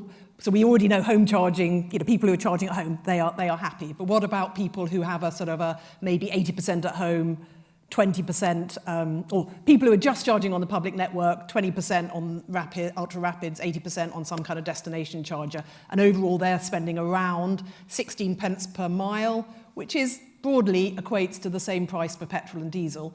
But of course, it gets lots better for your typical person who's mainly charging at home and only 20% on the public network. And then you're paying maybe 11 pence per mile. So I think, it's great. Lots of people are posting how they've saved loads of money, but for people who are just using the public network, I think it is a challenge. So, I think something needs to be done. We're all familiar with the Fair Charge campaign. We need to get that VAT equalised 5%, so you're not there's not a double whammy. You can't charge at home and you have to pay more. So that's thing. So in summary, I think it's a factor. Some people are really happy, some people not so. Thanks, Melanie. And Catherine, if we can come to you next then. So just thinking about used prices for electric vehicles, which are dropping currently, what are your thoughts on where that's all going to head to encourage people to switch to EV? Well, we know that price is still a significant barrier for most people. New EVs, on average, are still about a third more expensive than their petrol and diesel counterparts. There are actually only 9 electric vehicles with a recommended retail price under that important £30,000 mark. And we see many consumers on our platform, as you can imagine, engaging at a price point that is well below that level. That said, just to finish on new, we are seeing that over 71% of all new EVs on our platforms now have some kind of offer available on them. So a lot of them with 0% finance offers or with other discounts. So the market is absolutely beginning to shift, and price positions in that new car space are beginning to adjust, which can only support consumer demand. When it comes to the used car market is still very immature. It's growing very, very fast, but from a very small baseline. Earlier this year, as you alluded to, we did see a big influx of used electric vehicle stock, and that drove down prices. And encouragingly, we then did see that uptick in consumer demand.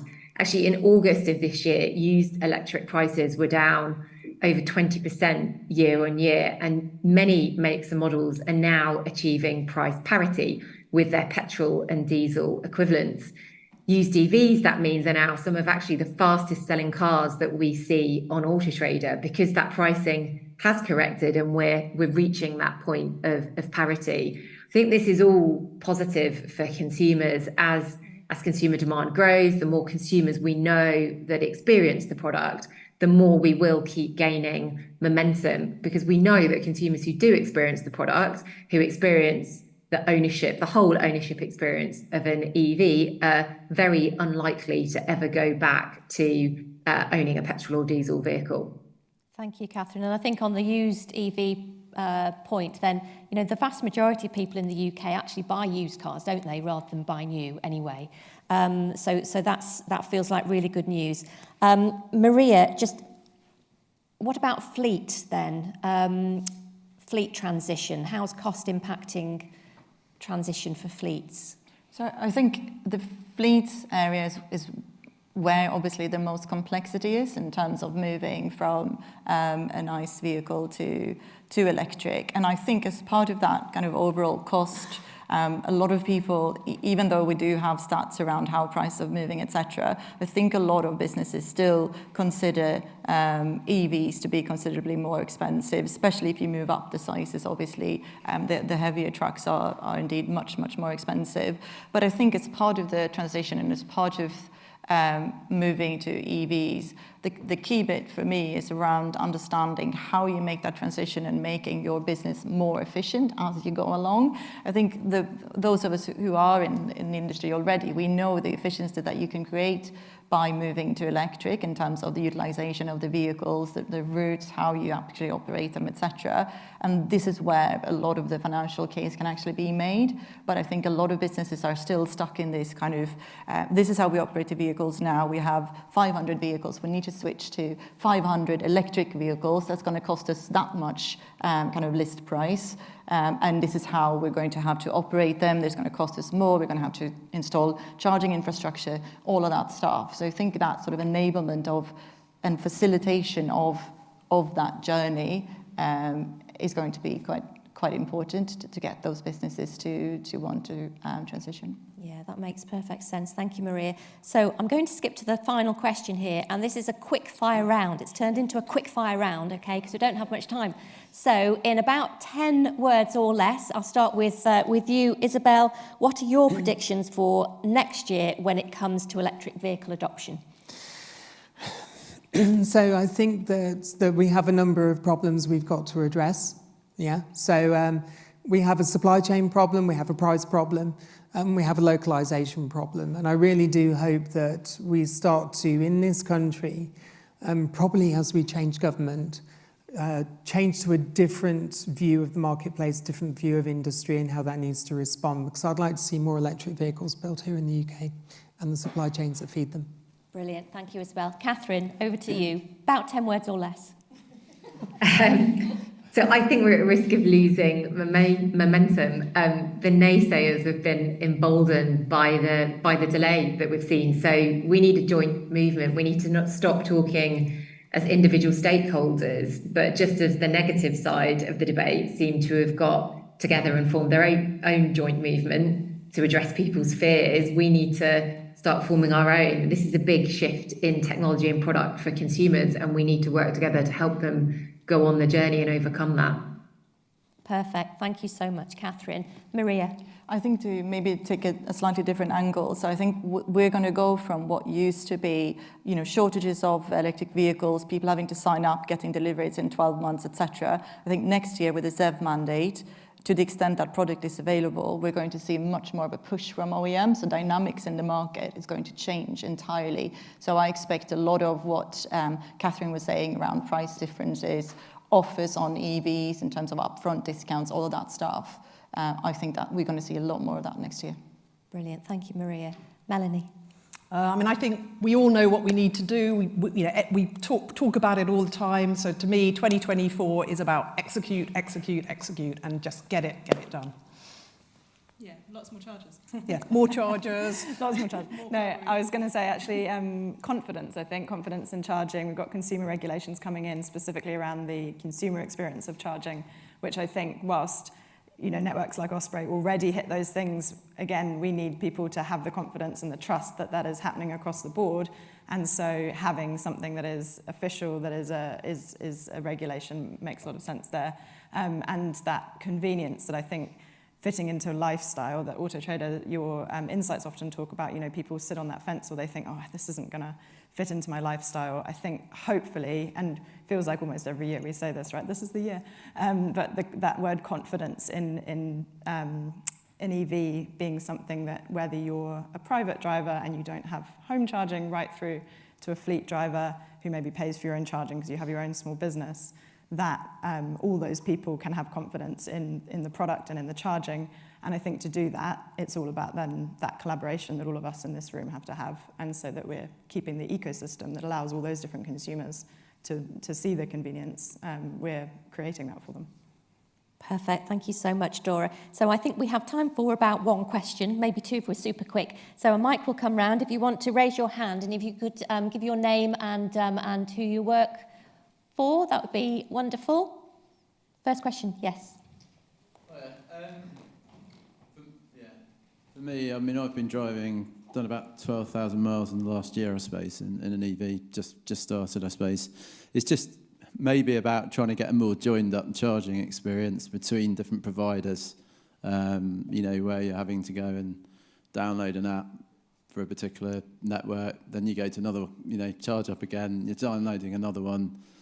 How do we sort of, how do we get to a greater user experience? Because that could put you off. Yeah, I think it's a really, really important point, and it wasn't one of my points, but the consumer experience should mandate the contactless payment, both new points and retrospectively. So it's really important that all the charge point operators implement that. That's incredibly important. But of course, that still leaves all the 7 kilowatts and below, no need for contactless at all, and some people like to pay digitally anyway. So it's so important, not just for ZapMap, but for all the other aggregators and all the charge point operators like Osprey. Or Osprey is an example who does open up, but opens up their network so that the aggregators, the people who provide the apps, can provide a really good experience to consumers. So I totally agree with you. I don't think that big one you've put in Buckfastleigh is on the Tesla map either. Because that helps. Yeah, I have, but it wasn't on the map. Yeah, Tesla has some rules around what they show. Please keep charging them.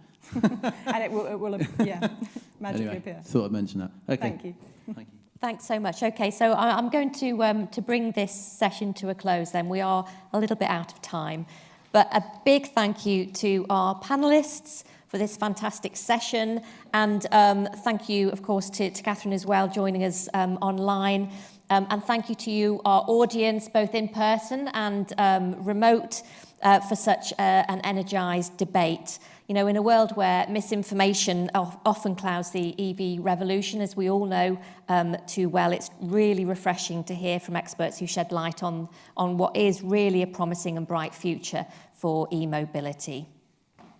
Thank you.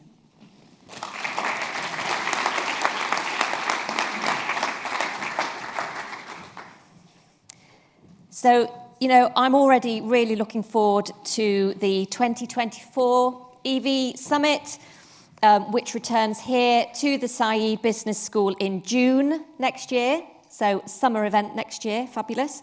I can't wait to see everybody back here next year. As we approach the end of this final day, I'd really like to thank you all for being part of this year's EV Summit. It's been an extraordinary year for the summit, filled with valuable insights and discussions. Thank you to all of our presenters and to all of our panellists. But before we do wrap up for another year, we have one more very, very special speaker. Please join me in welcoming EY Managing Director, Americas and Global e-mobility leader, Mark Coltelli, to the stage for our closing keynote. Mark, over to you.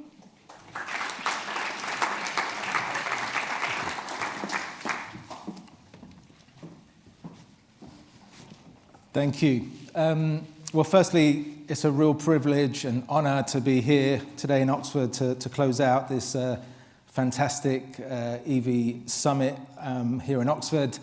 You might be wondering, though, why are we going to talk about Americas, given that we're here in the UK? But what's been interesting over the last couple of days is really hearing and seeing the progress, that we've made here in the UK. I'm actually based in New York. Been there now for 3 years. My accent is still the same, thankfully, but my vocabulary has changed. So I'm now talking to some of our clients and using vocabulary like gas stations or, the price of gas per gallon, etc. So please forgive me if I slightly go back to my UK roots of pence per litre. But the US and Canada especially have been on an interesting journey over the last few years. I think it's fair to say that they're definitely behind, where we see, progress being made in Europe and here, especially in the UK. 2022 at the midpoint, only 2% of new car sales were electric in the US. Midpoint in 2022, only 150 chargers were available in the entire country in the United States. So there's a massive acceleration that needs to happen to really, just join the race that we're seeing here in Europe and in the UK. But there's some good news. And the first good news is that when EY surveyed, a very wide range of consumers across North America, we're seeing that attitudes towards electric vehicles are absolutely changing. So when we surveyed them earlier this year, almost 50% of everyone that we surveyed said that their next vehicle purchase will indeed be electric. We've also talked heavily over the last couple of days about the role that government and regulation plays in EV adoption. And I think you guys have already referenced some of the progress that we've seen over there. So 22 states in the US and 7 provinces in Canada have mandated laws to push EV adoption. So they're mirroring, in effect, some of the ZEV mandates and ICE bans like we're seeing in Europe. The panel before, they spoke about the availability of EVs. I mean, I think last year there was probably about 15 models that you could physically buy in North America. What we're going to see in the next 7 years is over 300 new EV models will come to market in the US. And there's this thing, apparently they call it football, but it's not really football. They throw the ball to each other, but they have this thing called the Super Bowl every year. So it's the American football.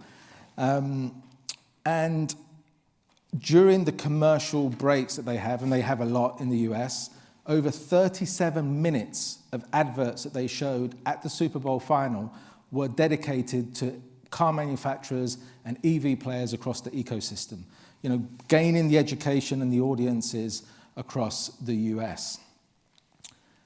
And then when we look at cost parity, it's actually cheaper now in the US to buy an EV. So you talk about the government push, the legislation, the mandates, the rebates. It's actually cheaper to buy EVs in the US. If you live in the state of New Jersey, as I do, you get $7,500 rebate just for buying the car itself, and they remove all the sales tax from the vehicle as well. So there's huge incentives now, for people to drive electric. So EY, we did a study, as I said, over the last couple of years, which we continue to refresh. And what we've seen specifically in the US, but it applies globally as well, is that we believe that EV transition hinges on 6 key and critical essentials. I think if you scan the QR code, you can download the report, or it's on our ey.com page. But essentially those 6 key essentials are, 1, around this resilient supply chain. So in order to accelerate EV production, it's going to be important that we bring the value chain, the ecosystem together. We're seeing 15 new battery gigaplants be approved and be built in the next 5 to 7 years in the US. And obviously we've gone through the process of having to wait a year, 18 months for EVs, getting the supply chain to be resilient, giving the consumers that confidence is absolutely going to be key. My background, I've spent over almost 30 years now in the energy sector, and therefore I really understand how important it is that with the additional electricity that we're going to be demanding from electric vehicles, that we start to change our energy mix.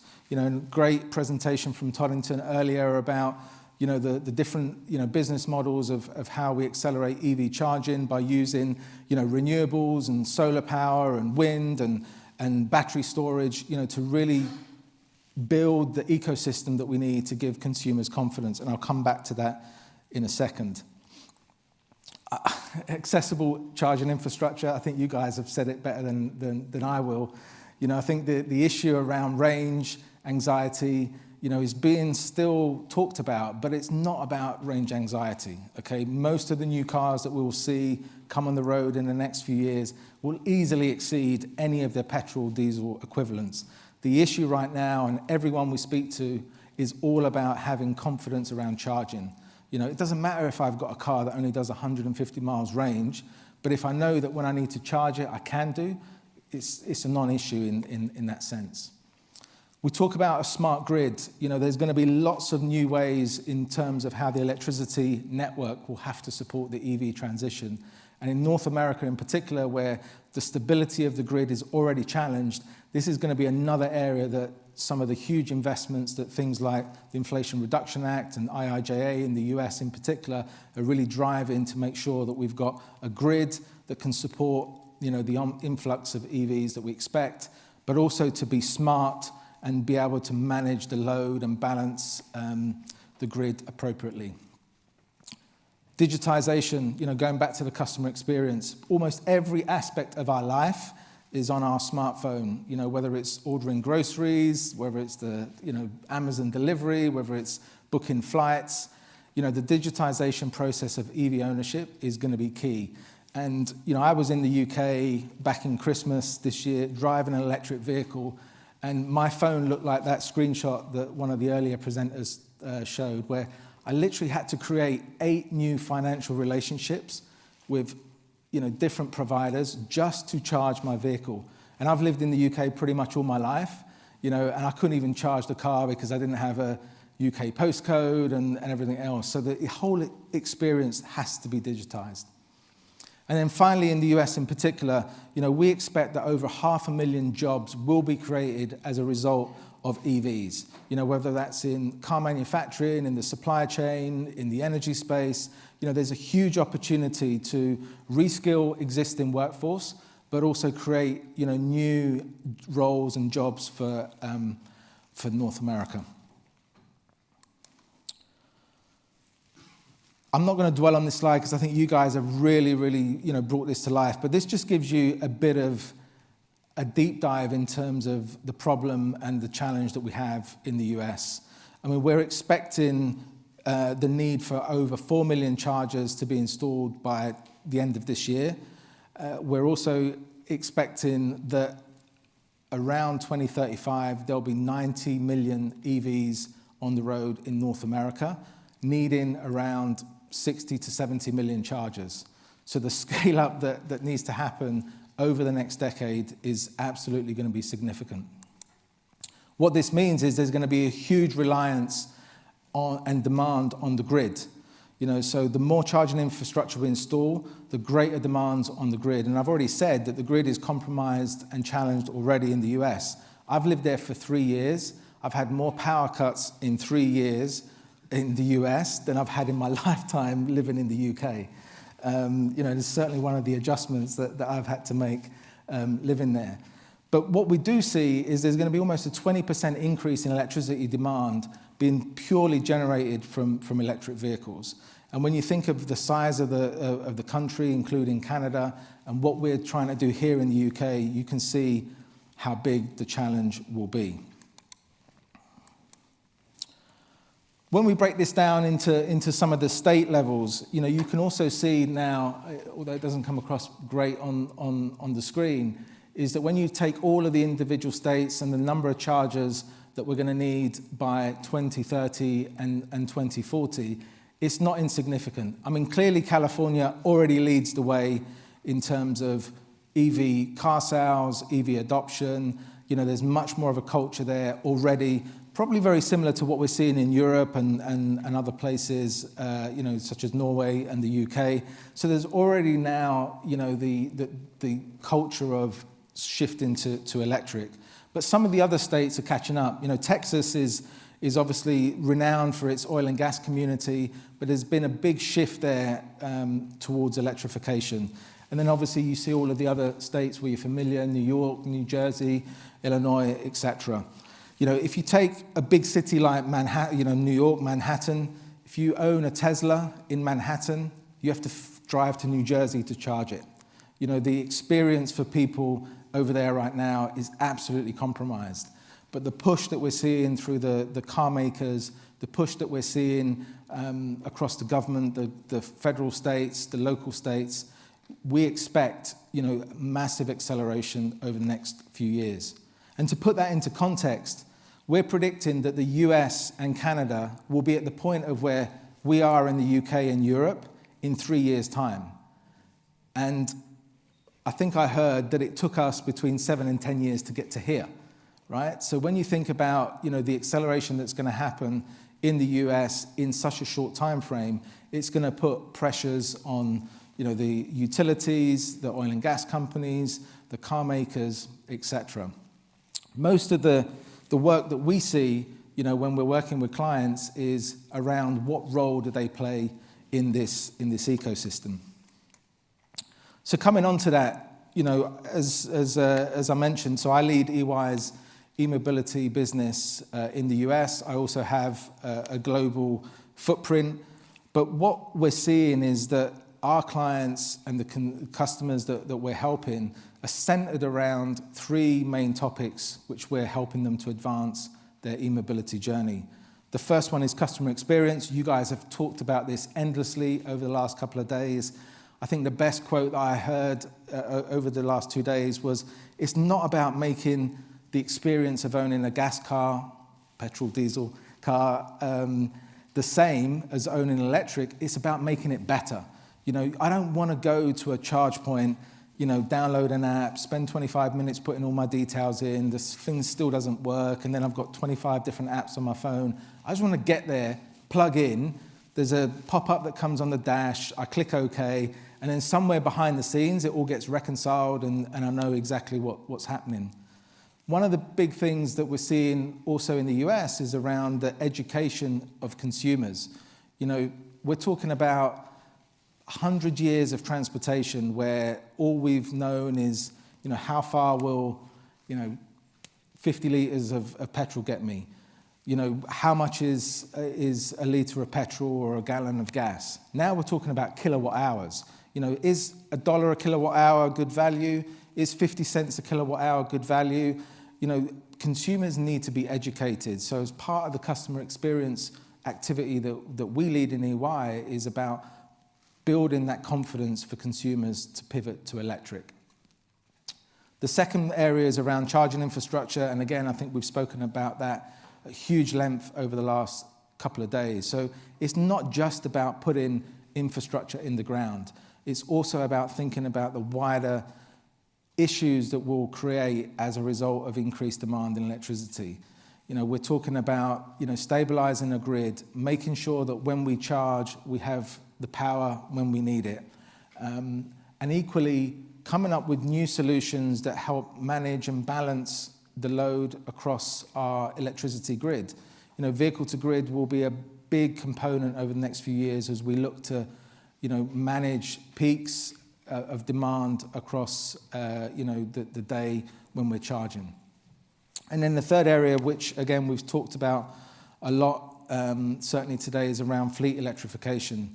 You know, the complexity of fleet electrification is massive right now, and seeing the availability of vehicles increase across all vehicle segments will drive fleet electrification and accelerate it over the next 18 months.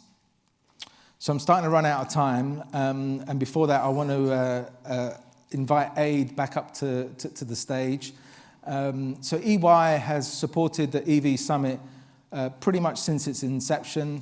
We've done a lot of work supporting Aid and the team across the 5-6 years that we've been running the EV Summit. But we've got some exciting news to share with you today that we are now bringing the EV Summit to the US. So next year in the spring, we are collaborating with the EV Summit, and we will likely hold it in California in early spring and bring this fabulous event to the US. Thanks very much indeed, Mark.